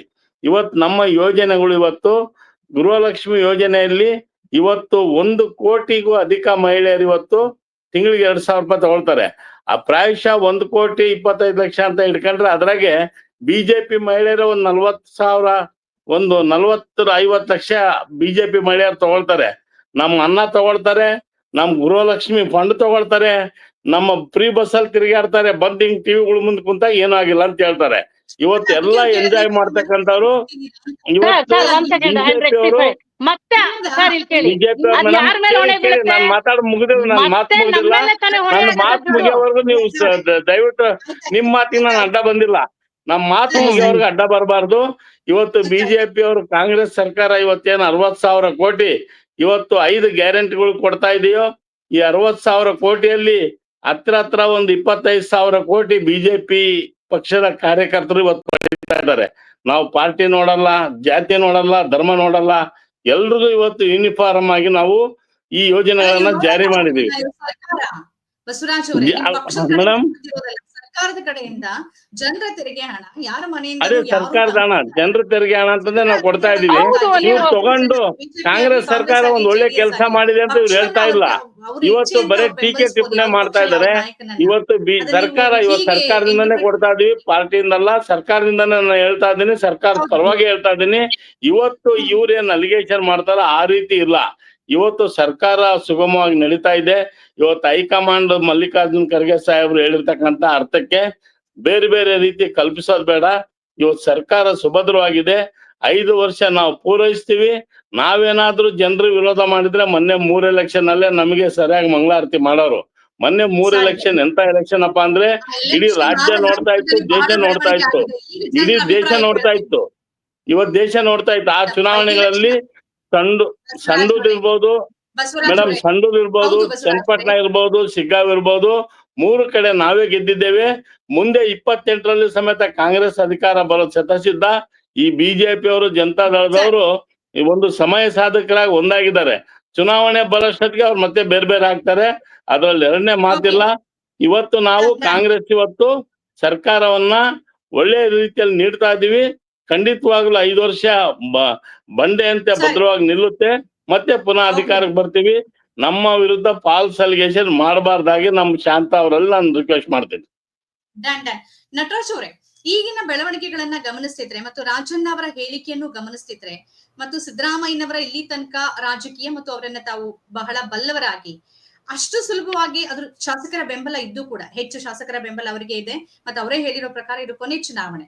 ಅಧಿಕಾರ ಹಂಚಿಕೆಯನ್ನ ನೇರವಾಗಿ ಅವರು DK ಶಿವಕುಮಾರ್ ಅವರಿಗೆ ಮಾಡ್ತಾರೆ ಅಂತ ಅನ್ಸುತ್ತಾ, ಅಥವಾ ಒಂದು ಹಂತಕ್ಕೆ ಮುಖ್ಯಮಂತ್ರಿನೇ ಆಗದೆ ಒಂದ್ ಕಡೆಯಲ್ಲಿ ದಲಿತ ಮುಖ್ಯಮಂತ್ರಿ ಕೂಗು ಕೇಳಿಸ್ತಾ ಇದೆ, ಇನ್ನೊಂದು ಕಡೆಯಲ್ಲಿ ವಂಚಿತರಾದ್ರು ಮಲ್ಲಿಕಾರ್ಜುನ್ ಖರ್ಗೆ ಅವರು, ಇಬ್ಬರಿಗೂ ಬೇಡ ಅಂತ ಆ ಸಾಧ್ಯತೆ ಏನಾದ್ರು ಕಾಣಿಸುತ್ತಾ? ಇದ್ರ ಬಗ್ಗೆ ತಮ್ಮ ವಿಶ್ಲೇಷಣೆ ಬಹಳ ಬೇಗ ಅಂತ ಅನ್ಸ್ಬೋದು, ಬಟ್ ಚರ್ಚೆ ಮತ್ತು ಅಭಿಪ್ರಾಯಗಳೇನಿದೆ? ಈ ರಾಜಕಾರಣದಲ್ಲಿ ಯಾವತ್ತೂ ಕೂಡ ಹೇಗಾಗುತ್ತೆ ಅಂತ ಹೇಳಿಕ್ಕಾಗಲ್ಲ. 2+2 4 ಅಂತ ನಾವು ಕ್ಲಿಯರ್ ಆಗಿ ಹೇಳಕ್ಕಾಗಲ್ಲ. 2+8 ಆಗುತ್ತೆ, 2+2 0 ಆಗ್ಬಿಡುತ್ತೆ. ಆಯಾ ಕಾಲಕ್ಕೆ ಮತ್ತೆ ಪರಿಸ್ಥಿತಿಗೆ ತಕ್ಕಂತೆ ಬದಲಾವಣೆಗಳು ಆಗುವಂಥದ್ದು. ಮುಖ್ಯಮಂತ್ರಿ ಸಿದ್ದರಾಮಯ್ಯ ಅವರ ವಿಷಯಕ್ಕೆ ಬಂದಂತ ಸಮಯದಲ್ಲಿ ಹೇಳೋದಾಯ್ತು ಅಂತಂದ್ರೆ, ಈ ಕಳೆದ ಅವಧಿಯಲ್ಲಿ ಅವರೇನು ಮುಖ್ಯಮಂತ್ರಿಯಾಗಿ ಕೆಲಸವನ್ನ ಮಾಡಿದ್ರು, ಪಕ್ಷ ಮತ್ತು ಸರ್ಕಾರವನ್ನು ಹೇಗೆ ನಡೆಸೋದು, ಅಂತಹ ಕದರು ಮತ್ತೆ ಒಂದು ಗಟ್ಟಿಯಾದ ನಿರ್ಧಾರ ಈ ಅವಧಿಯಲ್ಲಿ ಆಗ್ತಾ ಇಲ್ವೇನೋ ಅನ್ನೋಂಥ ಭಾವನೆ ಎಲ್ಲ ಕಡೆನೂ ವ್ಯಕ್ತ ಆಗ್ತಾ ಇದೆ. ಅದು ನಿಜವೂ ಕೂಡ. ಯಾಕೆ ಅಂತ ಹೇಳಿದ್ರೆ, ಇತ್ತೀಚೆಗೆ ನಡೆದಂತದ್ದು, ನಾನು ತುಂಬಾ ಹಿಂದೆ ಹೋಗಲ್ಲ, ಯಾವತ್ತೂ ಕೂಡ ಮುಖ್ಯಮಂತ್ರಿ ಸಿದ್ದರಾಮಯ್ಯ ಅವರು ತೀರ್ಮಾನವನ್ನ ತಗೊಂಡು ಯೂ ಟರ್ನ್ ಹೋಗಿದ್ದಿಲ್ಲ ಈ ಕಳೆದ 5 ವರ್ಷಗಳ ಅವಧಿಯಲ್ಲಿ. ಆದ್ರೆ ಇದೇ ಮೊದಲ ಬಾರಿಗೆ ಅವರಲ್ಲಿ ಯೂ ಟರ್ನ್ ಅನ್ನ ಕಾಣ್ತಾ ಇದೀವಿ. ಉದಾಹರಣೆಗೆ ನೀವು ಜಾತಿವಾರು ಜನಗಣತಿಯ ವರದಿ ವಿಷಯದಲ್ಲಿ ಅದು ಸಂಪುಟ ಸಭೆಯಲ್ಲಿ ಇಟ್ರು, ಚರ್ಚೆ ಮಾಡಿದ್ರು, ಇದನ್ನು ವರದಿಯನ್ನು ಅನುಷ್ಠಾನ ಮಾಡೇ ಮಾಡ್ತೀನಿ ಅಂತ ಹೇಳಿದ್ರು, ಯೂ ಟರ್ನ್ ಆಯ್ತು. ಹಾಗೆ ಅದರ ನಂತರದಲ್ಲಿ ವಿಧಾನ ಪರಿಷತ್ ಸದಸ್ಯರ ನೇಮಕಾತಿ ನಾಮಕರಣ ವಿಷಯಕ್ಕೆ ಬಂದಂತ ಸಮಯದಲ್ಲಿ ಹೈಕಮಾಂಡ್ ಇಂದ ಬಂತು, ಅದು ಹೋಲ್ಡ್ ಆಯ್ತು. ಮತ್ತೆ ಹಿಂದುಳಿದ ವರ್ಗಗಳ ಶಾಶ್ವತ ಆಯೋಗಕ್ಕೆ ಸದಸ್ಯರ ನೇಮಕಾತಿ ಒಂದು ಪಟ್ಟಿ ಹೊರಗಡೆ ಬಿಡುತ್ತೆ, ಅದಾದ ನಂತರ ಅದು ಹೈಕಮಾಂಡ್ ಮಧ್ಯಪ್ರವೇಶ ಮಾಡಿ ವಾಪಸ್ ಹೋಗುತ್ತೆ. ಈಗ ನೋಡಿದಂತ ಸಮಯದಲ್ಲಿ ಸಿದ್ದರಾಮಯ್ಯ ಅವರು ನೀವು ಹೇಳಿದಾಗ ಕಳೆದ 5 ವರ್ಷಗಳ ಅವಧಿಯಲ್ಲಿ ಹಿಂದೆ ಮಾಡಿದಂತಹ ಸಮಯದಲ್ಲಿ ಎಷ್ಟು ಗಟ್ಟಿಯಾಗಿದ್ರು, ಹೈಕಮಾಂಡ್ ಹೇಳಿದ್ರು ಕೂಡ ಹೌದು ನನ್ನ ನಿಲುವು ಇದು ಅಂತೇಳಿ ಪ್ರತಿಪಾದನೆ ಮಾಡ್ತಾ ಇದ್ರು. ಅಂತಹ ಪ್ರತಿಪಾದನೆ, ಅಂತಹ ಗಟ್ಟಿತನ ಈಗ ಅವರಲ್ಲಿ ಕಾಣಿಸ್ತಾ ಇಲ್ಲ. ಅದಕ್ಕೆ ಬೇರೆ ಬೇರೆ ಹಲವಾರು ಕಾರಣಗಳಿರ್ಬೋದು. ಹಾಗಾಗಿ ಒಂದ್ ವೇಳೆ ಅಧಿಕಾರ ಹಸ್ತಾಂತರ ಮಾಡುವಂತಹ ಪ್ರಸಂಗ ಬಂದ್ರೆ ಅದು ಅವ್ರು ಯಾರಿಗೆ ಮಾಡ್ತಾರೆ ಅನ್ನೋದು ಅಷ್ಟೇ ಮುಖ್ಯ ಇರೋದಿಲ್ಲ. ಅದು ಡಿ.ಕೆ. ಶಿವಕುಮಾರ್ ಅವ್ರಿಗೆ ಕೊಡ್ತಾರ, ಖರ್ಗೆ ಅವ್ರಿಗೆ ಕೊಡ್ತಾರ, ಪರಮೇಶ್ವರ್ ಅವ್ರಿಗೆ ಕೊಡ್ತಾರ, ಎಂ.ಬಿ. ಪಾಟೀಲ್ ಅವ್ರಿಗೆ ಕೊಡ್ತಾರ, ಹೀಗೆ ಚರ್ಚೆಗಳು ಅಥವಾ ಇನ್ನೊಂದು ಸಿದ್ದರಾಮಯ್ಯನವರ ರಾಜಕೀಯ ಬಲ್ಲವರಾಗಿ ಡಿ.ಕೆ. ಶಿವಕುಮಾರ್ ಏನೇ ಆದ್ರೂ ಕೂಡ ಡಿ.ಕೆ. ಶಿವಕುಮಾರ್ ಒಂದು ಸೀಮಿತ ಚೌಕಟ್ಟಿದೆ ಮತ್ತು ಆರೋಪಗಳಿದೆ, ಎಲ್ಲವೂ ಇದೆ, ಪಕ್ಷ ಸಂಘಟನೆ ಅದೆಲ್ಲದರ ಹೊರತಾಗಿ ಸಿದ್ದರಾಮಯ್ಯನವರ ರಾಜಕೀಯ ಬೇರೆ. ಅಧಿಕಾರವನ್ನ ಡಿ.ಕೆ. ಶಿವಕುಮಾರ್ ಅವ್ರಿಗೆ ಹಸ್ತಾಂತರ ಮಾಡ್ತಾರೆ ಅಥವಾ ಇಲ್ಲಿ ತನಕ ನಂಗೆ ಬೆಂಬಲ ಕೊಟ್ರು ಅನ್ನೋ ಒಂದ್ ಕಾಳಜಿಯಿಂದ ಮಾಡ್ಬೋದಾ? ಇದ್ರ ಬಗ್ಗೆ ಏನ್ ಅನ್ಸುತ್ತೆ ನಮ್ಗೆ? ಇಲ್ಲ, ಅದನ್ನೇ ನಾನು ಹೇಳಕ್ ಹೊರಟೆ, ಮಾಡ್ತಾರ ಅಂತ. ಆದ್ರೆ ಇಲ್ಲಿ ಹೈಕಮಾಂಡ್ ನೋಡ್ತಾ ಇರುವಂತ ಲೆಕ್ಕಾಚಾರ ಮತ್ತೆ ಹೈಕಮಾಂಡ್ ನ ಬೇರೆ ಬೇರೆ ನಾಯಕರುಗಳು ನೋಡ್ತಾ ಇರುವಂತ ವಿಷಯನೇ ಬೇರೆ ಆಗಿದೆ. ಯಾಕೆ ಅಂತ ಹೇಳಿದ್ರೆ, ಇಲ್ಲಿ ಕಾಂಗ್ರೆಸ್ ಪಕ್ಷ ಇದೊಂದೇ ಅವಧಿಗಲ್ಲ, ಮತ್ತೆ ಮುಂದಿನ ಅವಧಿಗೂ ಕೂಡ ಅಧಿಕಾರಕ್ಕೆ ಬರಬೇಕಾಗತ್ತೆ. ಅವರಿಗೆ ವೋಟ್ ತಂದು ಕೊಡುವಂತ ಫೇಸ್ ಬೇಕಾಗತ್ತೆ, ಜನರನ್ನ ಆಕರ್ಷಿಸುವಂತ ನಾಯಕತ್ವ ಬೇಕಾಗತ್ತೆ. ಅದರಲ್ಲಿ ಆಗಿರುವಂತ ಸಮಯದ ಹಾಗೆ ಬಿಜೆಪಿ ಮತ್ತು ಜೆಡಿಎಸ್ ಅನ್ನ ಅವ್ರದೇ ಆದಂತ ನೆಲೆಗಟ್ಟಲ್ಲಿ ನಿಂತ್ಕೊಂಡು ತಾತ್ವಿಕವಾಗಿ ಸೈದ್ಧಾಂತಿಕವಾಗಿ ಅವರಿಗೆ ತಿರುಗೇಟನ್ನ ಕೊಡಬೇಕಾಗಿರುವಂತ ವ್ಯಕ್ತಿ ಬೇಕಾಗುತ್ತೆ. ಅಂತಹ ವ್ಯಕ್ತಿತ್ವ ಯಾವುದು ಅಂತ ನೋಡಿದಾಗ ಮೊದಲ ಸ್ಥಾನದಲ್ಲಿ ನಿಲ್ಲುವಂತವ್ರು ಸಿದ್ದರಾಮಯ್ಯ ಅವರು. ಅವರ ಪಾಪ್ಯುಲಾರಿಟಿಯನ್ನು ನೋಡಿದಂತ ಸಮಯದಲ್ಲಿ ಇಡೀ ಕರ್ನಾಟಕದಲ್ಲಿ ಅವ್ರದೇ ಆದಂತ ಒಂದು ದೊಡ್ಡ ಬ್ಯಾಕಿಂಗ್ ಇದೆ. ಹಾಗಾಗಿ ಅದು ಕಾಂಗ್ರೆಸ್ ಪಕ್ಷದ ಒಬ್ಬ ಫೇಸ್ ಆಗಿದ್ದಾರೆ. ಹಾಗಾಗಿ ಆ ಫೇಸ್ ಅನ್ನ ಇಟ್ಕೊಂಡು ಅವ್ರಿಗೊಂದು ಬ್ರ್ಯಾಂಡ್, ಅದು ಯಾವ ಬ್ರ್ಯಾಂಡ್ ಇರುತ್ತೋ ಆ ಬ್ರ್ಯಾಂಡ್ ಅನ್ನ ಎನ್ಕ್ಯಾಶ್ ಮಾಡ್ಕೊಳ್ಬೇಕಾಗುತ್ತೆ. ಹಾಗಾಗಿ ಆ ಬ್ರ್ಯಾಂಡ್ ಅನ್ನ ಕಾಂಗ್ರೆಸ್ ಹೈಕಮಾಂಡ್ ಕಳ್ಕೊಳ್ಳುತ್ತಾ ಅನ್ನೋದು ಮುಖ್ಯ. ಯಾಕೆಂದ್ರೆ ನಾನ್ ಡಿ.ಕೆ. ಶಿವಕುಮಾರ್ ಅವರಾಗ್ಲಿ, ಖರ್ಗೆ ಅವರಾಗ್ಲಿ, ಮತ್ತೊಬ್ಬರಾಗ್ಲಿ ಜನನಾಯಕರು ಅಲ್ಲ ಅಂತ ಹೇಳಲ್ಲ. ಆದ್ರೆ ಅವ್ರಿಗೆಲ್ಲರಿಗೂ ಕಂಪೇರ್ ಮಾಡಿದಂತ ಸಮಯದಲ್ಲಿ ನೀವು ಈ ಜನಸಾಮಾನ್ಯರು ಆಕರ್ಷಿಸುವಂತ ಲೆಕ್ಕದಲ್ಲಿ ನೋಡಿದಾಗ ಸಿದ್ದರಾಮಯ್ಯ ಮೊದಲ ಸ್ಥಾನದಲ್ಲಿ ನಿಲ್ತಾರೆ. ಅವರಿಗೆ ಅವ್ರದೇ ಆದಂತ ಒಂದು ದೊಡ್ಡ ಮಟ್ಟದ ಒಂದು ಹಿಂದುಳಿದ ವರ್ಗಗಳು, ದಲಿತರು ಮತ್ತೆ ಅಲ್ಪಸಂಖ್ಯಾತರ ವೋಟ್ ಬ್ಯಾಂಕ್ ಬೆಂಗಾವಲಾಗಿ ನಿಲ್ಲುತ್ತೆ. ಹಾಗಾಗಿ ಒಂದ್ ವೇಳೆ ಸಿದ್ದರಾಮಯ್ಯ ಅವ್ರನ್ನ ಡಿಸ್ಟರ್ಬ್ ಮಾಡಿದ್ರೆ ಅಥವಾ ಅದು ಸ್ಮೂತ್ ಆಗಿ ಆಗದೆ ಹೋದ್ರೆ ಇಂತಹ ವೋಟ್ ಬ್ಯಾಂಕ್ ಅನ್ನ ಕಳ್ಕೊಳ್ತೀವ, ಸರ್ಕಾರದ ಸ್ಥಿರತೆಯ ಬಗ್ಗೆ ಏನಾದ್ರೂ ಅಲುಗಾಡುವಂತ ಸಾಧ್ಯತೆ ಇದೆ ಅಂತ ಶಾಸಕರು ಕೂಡ ದೊಡ್ಡ ಪ್ರಮಾಣದಲ್ಲಿ ಅವ್ರ ಬೆಂಬಲಕ್ಕೆ ನಿಂತಿದ್ದಾರೆ. ಹಾಗೆ ನೋಡಿದ್ರೆ ನೀವು ಶಾಸಕರು ಬಿಡಿ ಬಿಡಿಯಾಗಿ ಮಾತನಾಡಿದ್ರೆ ಸರ್ಕಾರದ ವಿರುದ್ಧ ಕಮಿಷನ್ ಆ ತರದ್ದೆಲ್ಲ ಮಾತಾಡ್ತಾರೆ. ಆದ್ರೆ ನಾಯಕತ್ವದ ವಿಷಯ ಬಂದಂತ ಸಮಯದಲ್ಲಿ ಹೌದು ನಾವು ಡಿ.ಕೆ. ಶಿವಕುಮಾರ್ ಪರ ಅಂತೇಳಿ 50 ಜನ ಯಾರು ಕೂರಲ್ಲ, ಹೌದು ನಾವು ಖರ್ಗೆ ಅವ್ರ ಪರ ಅಂತ 50 ಜನ ಯಾರು ಇಲ್ಲ, ಸಿದ್ದರಾಮಯ್ಯ ಅವ್ರ ಪರ ಕಾಂಗ್ರೆಸ್ ಶಾಸಕರೆಲ್ಲ ಒಟ್ಟಾಗಿದ್ರೆ ನಾವೆಲ್ಲರೂ ಕಾಂಗ್ರೆಸ್ ಪಕ್ಷದ ಶಾಸಕರು ಅಂತ ಹೇಳ್ತಿದ್ರೆ ಅದು ತುಂಬಾ ಗಮನಿಸಬೇಕಾಗಿರುವಂತ ಅಂಶ. ಇಲ್ಲಿ ಏನು ಗುಂಪುಗಳಾಗಿ ಒಡೆದೋಗಿಲ್ಲ. ಪವರ್ ಸೆಂಟರ್ ಅನ್ನೋದು ಕೆಲವು ಸಲ ಅದೆಲ್ಲ ಸಹಜ, ಎಲ್ಲ ಪಕ್ಷಗಳಿದ್ರು ಕೂಡ ನಡೆಯುತ್ತೆ. ನಟರಾಜ್ ಅವರೇ, ಕೊನೆ ಪ್ರಶ್ನೆ, ನಿಮಗೆ ಕೊನೆ ಪ್ರಶ್ನೆ. ಇನ್ನು 2 ದಿನಗಳಲ್ಲಿ ಬಹುಶಃ ಬಿಜೆಪಿ ರಾಜ್ಯಾಧ್ಯಕ್ಷರು ಯಾರು ಅಂತ ತೀರ್ಮಾನ ಆಗ್ಬಹುದು. ಅದಕ್ಕಾಗಿ ಕಾಯ್ತಾ ಇದೆಯಾ ವಿಪಕ್ಷ ಬಿಜೆಪಿ? ಅದಾದ್ರೆ ಒಂದ್ ದೊಡ್ಡ ಮಟ್ಟದ ಹೋರಾಟ ಆಡಳಿತಾರೂಢ ಪಕ್ಷ ಮತ್ತು ಈಗಿನ ಬೆಳವಣಿಗೆ ವಿರುದ್ಧ ಆಗ್ಬೋದಾ ಅಥವಾ ಏನಾದ್ರು ಬದಲಾವಣೆ ಆಗ್ಬೋದಾ? ಕೊನೆ ಪ್ರಶ್ನೆ. ಬಿಜೆಪಿಯಲ್ಲಿ ತೇಪೆ ಹಚ್ಚುವಂತ ಕೆಲಸ ನಡೀತದೆ. ಈಗ ಸದ್ಯಕ್ಕೆ 2 ದಿನದಲ್ಲ 3 ದಿನದಲ್ಲ ಪಕ್ಷದ ಅಧ್ಯಕ್ಷರ ಆಗ್ತಾರೆ ಅನ್ನುವಂತ ನನಗೇನು ಆ ತರದ ವಿಶ್ವಾಸ ಕಾಣಿಸ್ತಾ ಇಲ್ಲ. ಯಾಕೆಂತ ಹೇಳಿದ್ರೆ ಬಹುತೇಕ ಬಿಜೆಪಿಯ ರಾಷ್ಟ್ರೀಯ ಅಧ್ಯಕ್ಷರ ನೇಮಕ ಆಗೋವರೆಗೆ ರಾಜ್ಯ ಅಧ್ಯಕ್ಷರ ಬಗ್ಗೆ ಒಂದು ತೀರ್ಮಾನ ತಗೊಳಕ್ ಆಗಲ್ಲ ಅಂತ ಕಾಣುತ್ತೆ. ಯಾಕೆ ಅಂತ ಹೇಳಿದ್ರೆ ಹೊಸಬರು ಬಂದು ಎಲ್ಲರನ್ನು ವಿಶ್ವಾಸಕ್ಕೆ ತೆಗೆದುಕೊಂಡು ಹೋಗುವಂತ ಪ್ರಯತ್ನ ಮಾಡ್ತಿದ್ರೆ, ಆದ್ರೆ ಒಂದು ತೇಪೆ ಹಚ್ಚುವಂತ ಕೆಲಸ ಮಾಡ್ತಾರೆ. ಅದಕ್ಕೆ ಪ್ರಮುಖ ಕಾರಣ ಸಂಘ ಪರಿವಾರ. ಇಲ್ಲಿಯವರೆಗೆ ಬಿಜೆಪಿ ಹೈಕಮಾಂಡ್ ತರ ವರ್ತನೆ ಮಾಡ್ತಾ ಇರೋದು ಸಂಘ ಪರಿವಾರ. ಕಳೆದ ಈ ವಿಧಾನಸಭಾ ಚುನಾವಣೆ ಮುಗಿದ ನಂತರದಲ್ಲಿ ಸಂಘ ಪರಿವಾರ ರಾಜ್ಯ ಬಿಜೆಪಿಯ ಯಾವುದೇ ಚಟುವಟಿಕೆಯಲ್ಲಿ ಅದು ಸಕ್ರಿಯವಾಗಿ ತೊಡಕೊಳ್ತಾ ಇರಲ್ಲ. ಇದೇ ಮೊಟ್ಟ ಮೊದಲ ಬಾರಿಗೆ ಸಂಘ ಪರಿವಾರ ಮಧ್ಯಪ್ರವೇಶ ಮಾಡಿದೆ. ಕರೆದು ಎಲ್ಲ ನಾಯಕರ ಜೊತೆ ಮಾತಾಡಿದ್ದಾರೆ. ಅದರ ನಂತರದಲ್ಲೇ ನೀವು ಅಶ್ವಥ್ ನಾರಾಯಣ ಅವರು ಮಾಜಿ ಉಪಮುಖ್ಯಮಂತ್ರಿಗಳ ಮನೆಯಲ್ಲಿ ನಡೆದಂತ ಒಂದು ಭೋಜನ ಕೂಟ, ಅಲ್ಲಿ ಎಲ್ಲ ನಾಯಕರುಗಳು ಬಂದು ಮುಖಾಮುಖಿಯಾಗಿದ್ದಾರೆ. ಒಂದು ತೇಪೆ ಹಚ್ಚುವಂತ ಕೆಲಸ ಆಗಿದೆ. ಅದು ಮುಂದೆ ಕಾಂಗ್ರೆಸ್ಗೆ ಒಂದು ರೀತಿಯಾದಂತ ಎಚ್ಚರಿಕೆಯ ಗಂಟೆ. ಹಾಗಾಗಿ ಈ ಶಾಸಕರು ಇವರೆಲ್ಲ ಮಾತಾಡ್ತಿದಾರಲ್ಲ, ಇನ್ನು ಮುಂದೆ ಅವ್ರು ಬಾಯಿ ಮುಚ್ಕೊಂಡಿದ್ರೆ ಒಳ್ಳೇದು. ಇಲ್ಲದೆ ಹೋದ್ರೆ ಬಿಜೆಪಿ ಸಂಘಟಿತವಾದಂತ ಹೋರಾಟವನ್ನ ಮಾಡುತ್ತೆ. ಹಾಗೆ ಕುಮಾರಸ್ವಾಮಿ ಅವರು ಕೂಡ ಬಿಜೆಪಿಯ ನಾಯಕರ ಜೊತೆಲಿ ಒಂದು ಒಳ್ಳೆಯ ಬಾಂಧವ್ಯ ಇಟ್ಕೊಂಡಿರೋದ್ರಿಂದ ಎರಡೂ ಪಕ್ಷಗಳು ಸೇರಿ ಸಂಘಟನಾತ್ಮಕವಾಗಿ ಸಂಘಟಿತವಾದಂತಹ ಹೋರಾಟವನ್ನ ಮಾಡೋದ್ರಲ್ಲಿ ಯಾವುದೇ ಅನುಮಾನ ಇಲ್ಲ. ಹಾಗಾಗಿ ಇದು ತುಂಬಾ ಎಚ್ಚರಿಕೆಯಿಂದ ಗಮನಿಸಬೇಕಾಗುತ್ತೆ ಮಂಜುಳಾ. ರತ್ನ ಅವ್ರೆ, ಕೊನೆಯದಾಗಿ ಈಗ ನಡೀತಿರೋ ಬೆಳವಣಿಗೆಗಳ ಬಗ್ಗೆ ಮತ್ತು ಮುಂದಿನ ನಿಮ್ಮ ಹೋರಾಟದ ಬಗ್ಗೆ. ಈಗ ಮಹಾರಾಷ್ಟ್ರದಲ್ಲಿ ದ್ವಿಭಾಷಾ ನೀತಿ ಬಂತು, ಅಲ್ಲಿ ಹಿಂದಿ ಹೇರಿಕೆಯನ್ನ ಅಲ್ಲಿನ ಪ್ರಾದೇಶಿಕ ಪಕ್ಷ ಅಂದ್ರೆ ಶಿವಸೇನೆ ಬಹಳ ಗಂಭೀರವಾಗಿ ತಗೊಂಡು ಹೋರಾಟಕ್ಕೆ ಮುಂದಾಯ್ತು. ಸರ್ಕಾರ ಅದನ್ನ ವಾಪಸ್ ತಗೋತು. ಕರ್ನಾಟಕದ ಎಲ್ಲ ಅವಕಾಶಗಳು ನಿಮ್ಗೆ ಇದೊಂದು ಪ್ರಾದೇಶಿಕ ಪಕ್ಷ, ನಾಡು ನುಡಿ ಭಾಷೆ ಅಂತ ಬಂದ್ರೆ ನಾವೇ ಮುಖ್ಯ ಅಂತ ಹೇಳ್ತೀರಿ. ಆದ್ರೆ ಈ ತರದ್ ಯಾವ ಹೋರಾಟಗಳು ಕಾಣೋದಿಲ್ಲ ರತ್ನ ಅವ್ರೆ. ಅಧಿಕಾರ ಅಂತ ಬಂದಾಗ ಮಾತ್ರ ಕಾಣಿಸ್ತೀರಿ ತಾವು. ಇಲ್ಲ ಮ್ಯಾಮ್, ನಾವು ಪ್ರಾದೇಶಿಕ ಪಕ್ಷವಾಗಿ ಪ್ರಾದೇಶಿಕದಲ್ಲಿ ಏನ್ ಲೋಕಲ್ ಜನರಿಗೆ ಏನ್ ಪ್ರಾಬ್ಲಮ್ ಇದೆ ಅಂತ ಅರ್ಥಕೊಳ್ಳೋ ಶಕ್ತಿ ನಮ್ಮಲ್ಲಿದೆ. ಆಕ್ಚುಲಿ ಎಲ್ಲಾ ಇದ್ರಲ್ಲೂ ಎಲ್ಲಾ ಸ್ಟೇಟ್ ಅಲ್ಲೂ ಪ್ರಾದೇಶಿಕ ಪಕ್ಷ ನಂಬರ್ 1 ಸ್ಥಾನದಲ್ಲಿ ನಿಲ್ಲುತ್ತೆ. ಹಂಗ್ ನೋಡಿದ್ರೆ ಏನೇ ಕಷ್ಟ ಬಂದ್ರು ಫಸ್ಟ್ ನೀವು ಅಪ್ರೋಚ್ ಮಾಡದೆ ಪ್ರಾದೇಶಿಕ ಪಕ್ಷನ. ಪ್ರಾದೇಶಿಕ ಪಕ್ಷಕ್ಕೆ ನಾಡಿನ ಜಲ ನೆಲ ರಕ್ಷಿಸೋ ಶಕ್ತಿ ಇದೆ ಅವ್ರಿಗೆ. ಹಾಗಾಗಿ ನಾವು ಖಂಡಿತ ಈ ಭ್ರಷ್ಟ ಸರ್ಕಾರದ ವಿರುದ್ಧ ಹೋರಾಟ ಮಾಡೇ ಮಾಡ್ತೀವಿ. ನಮ್ಮ ಜಲ ನಾಡು ನುಡಿಯನ್ನ ನಾವು ರಕ್ಷಿಸ್ತೀವಿ. ಆಮೇಲೆ ಕಾಂಗ್ರೆಸ್ ವಕ್ತಾರರು ಹೇಳಿದ್ರು, ಇದು ಜನಗಳಿಗೆ ನಾವು ತುಂಬಾ ಗ್ಯಾರಂಟಿ ಯೋಜನೆಗಳು ಕೊಟ್ಟಿ ನಾವು ಸಶಕ್ತರನ್ನಾಗಿ ಮಾಡ್ಬಿಟ್ಟಿದೀವಿ ಅಂತ ಹೇಳಿದ್ರಲ್ಲ. ಒಂದು ಕೈಯಲ್ಲಿ ಕೊಟ್ಟಿ ಇನ್ನೊಂದು ಕೈಯಲ್ಲಿ ಕಿತ್ಕೊಳ್ಳೋ ಕೆಲ್ಸನ ಜನರಿಂದ ಮಾಡ್ತಾ ಇದೆ ಈ ಸರ್ಕಾರ. ಅದು ಮೊದ್ಲು ವಕ್ತಾರ ತಿಳ್ಕೊಬೇಕು ಫಸ್ಟ್ ಆಫ್ ಆಲ್. ಆಮೇಲೆ ಸೆಕೆಂಡ್ ಒಂದ್ ಪಾಯಿಂಟ್ ಹೇಳಿದ್ರು, ಒಂದ್ ಸೆಕೆಂಡ್ ನಾನ್ ನೀವು ಮಾತಾಡ್ಬೇಡಿ ಸರ್, ನಾನ್ ಮಾತಾಡ್ತಾ ಇದ್ದೀನಿ. ಆಮೇಲೆ ಸಿದ್ದರಾಮಯ್ಯ ಅವರು ಡಿ ಕೆ ಶಿವಕುಮಾರ್ ಅವರು ಬಂಡೆ ತರ ಇರ್ತಾರೆ ಅಂತಲ್ಲ, ಯಾವಾಗ ನೀವು ಡಿ ಕೆ ಶಿವಕುಮಾರ್ ಅಧಿಕಾರ ನೀವು ಕೊಡಲ್ವೋ ರತ್ನ ಅವ್ರೆ, ಆವಾಗ ಆ ಬಂಡೆ ಛಿದ್ರ ಆಗ್ಬೋದು, ಆ ಬಂಡೆ ಒಡೆದಿ ಛಿದ್ರ ಆಗ್ಬೋದು. ಇದು ನೀವು ಗಮನದಲ್ಲಿ ಇಟ್ಕೊಳ್ಳಿ, ಗೊತ್ತಾಯ್ತಾ? ಅವರು ನಮ್ಮ ಬಿಜೆಪಿ ವಕ್ತಾರ ಹೇಳ್ದಂಗೆ ಸಿದ್ದರಾಮಯ್ಯ ಅವರು ಲಾಸ್ಟ್ ಸರ್ಕಾರದಲ್ಲಿ ತುಂಬಾ ಚೆನ್ನಾಗಿ ಆಡಳಿತ ಮಾಡಿದ್ರು. ಆದ್ರೆ ಇವಾಗ he cannot take his own decision, is under some pressure, ಗೊತ್ತಾಯ್ತಾ? ಸೊ ಹಾಗಾಗಿ ಅವ್ರು ಯಾವ್ದು ಓನ್ ಡಿಸಿಷನ್ ತಗೊಳ್ತಾ ಇಲ್ಲ. ಈ ಭ್ರಷ್ಟ ಸರ್ಕಾರಕ್ಕೆ ಇವ್ರ ಜೊತೆಲಿ ಸೇರಿರೋರು ಕಾರಣ ಅಂತ ನಾನ್ ಹೇಳ್ಬೋದು ಮೇಡಮ್. ಆಮೇಲೆ ನೀವ್ ಕೇಳಿದ ಕ್ವಶನ್ಗೆ ಹೇಳ್ತಾ ಇದ್ದೀನಿ, ಪ್ರಾದೇಶಿಕತೆಯನ್ನು ಉಳಿಸೋದೇ ನಮ್ಮ ಜಾತ್ಯತೀತ ಜನತಾ ದಳ ಅಂತ ನಾನು ಹೇಳ್ತೀನಿ. ಬಸವರಾಜ್ ಅವರೇ, ಕೊನೆ ಮಾತು. ಮೇಡಮ್ ಅವ್ರಿಗೆ ಮಾಹಿತಿ ಕೊರತೆ ಬಹಳ ಇದೆ ಅಂತ ಭಾವಿಸ್ತೀನಿ. ಯಾಕಂದ್ರೆ ನಟರಾಜ್ ಅವರು ಯಾವುದೇ ಒಂದು ಪಕ್ಷಕ್ಕೆ ಸೇರಿರೋರಲ್ಲ, ಅವ್ರು ಬಿಜೆಪಿ ಹೋಗ್ತಾರ ಅಂತ ಹೇಳಿದ್ರು ಈಗ ತಾನೆ. ಅವರು ಮಾಧ್ಯಮ ವಿಶ್ಲೇಷಕರು. ಅವರು ಇವತ್ತು ಅವರು ಇನ್ ಜನರಲ್ ಆಗಿ ಮಾತಾಡ್ತಾರೆ. ಸಾರಿ ಸರ್, 1 ಸೆಕೆಂಡ್, ಇಲ್ಲಿ ಸ್ವಲ್ಪ ಇಂಟರ್ನೆಟ್ ಪ್ರಾಬ್ಲಮ್ಸ್ ಇರೋದ್ರಿಂದ I cannot actually easily communicate. Madam ಅವರು ಹೇಳಿದ್ರಿ, ಈಗ ಸಿದ್ದರಾಮಯ್ಯ ಅವ್ರ ಸರ್ಕಾರ ಲಾಸ್ಟ್ ಟೈಮ್ ಇದ್ದಾಗಿಲ್ಲ, ಅವರು ಕೆಲವು ನಿರ್ಧಾರಗಳು ಅವೆಲ್ಲ ಸತ್ಯ ಇದಾವೆ, ಅದರಲ್ಲಿ ನಾನು ಅಲ್ಲಗೆಳೆಯಲ್ಲ ಪಾರ್ಟಿಯವರಾಗಿ. ಇವತ್ತು ನಮ್ಮ ಪಕ್ಷ ಇವತ್ತು ಹೆಚ್ಚಿನ ಸಂಖ್ಯೆಯಲ್ಲಿ ಇರೋದ್ರಿಂದ ಕೆಲವು ಶಾಸಕರ ಇತಿಮಿತಿಗಳು ಬಹಳ ಇರ್ತವೆ. ಇವತ್ತು ಅವ್ರ ಕ್ಷೇತ್ರದಲ್ಲಿ ಅಭಿವೃದ್ಧಿ ಕಾರ್ಯಗಳು ಅವು ಇವು ಒಂದು ದೊಡ್ಡ ಪಕ್ಷ ಅಂದಾಗ ಇವತ್ತು ಅದರಲ್ಲೂ ಹೊಸಬರು ಬಹಳ ಜನ ಗೆದ್ದಿದ್ದಾರೆ. ಇವತ್ತು ಶಾಸಕರ ಕ್ಷೇತ್ರದಲ್ಲಿ ಅನುದಾನ ಇರ್ಬೋದು, ಮತ್ತೊಂದು ಡೆವಲಪ್ಮೆಂಟ್ ಕೆಲಸಗಳು ಇರ್ಬೋದು, ಅದ್ರ ಬಗ್ಗೆ ಒಂದು ದೊಡ್ಡ ಒಂದು ಮಟ್ಟದಲ್ಲಿ ನಾವು ಪುನಃ ಆಯ್ಕೆ ಆಗಿ ಬರ್ಬೇಕಪ್ಪ ಅಂತ ಹೇಳಿ ದೊಡ್ಡ ಮಟ್ಟದಲ್ಲಿ ಹೋರಾಟ ಮಾಡ್ತಕ್ಕಂಥ ಸಂದರ್ಭದಲ್ಲಿ ಮನೆಗಳು ವಿಚಾರದಾಗೆ ಅವು ಇವು ಕೆಲವೇನು ಚರಂಡಿ ಅದು ಬಂದ್ವು, ಡೆವಲಪ್ಮೆಂಟ್ ವಿಚಾರವಾಗಿ ಮಾತನಾಡಿದ್ರು ಬೇರೆ ಯಾವುದೇ ರೀತಿ ಇದಿಲ್ಲ.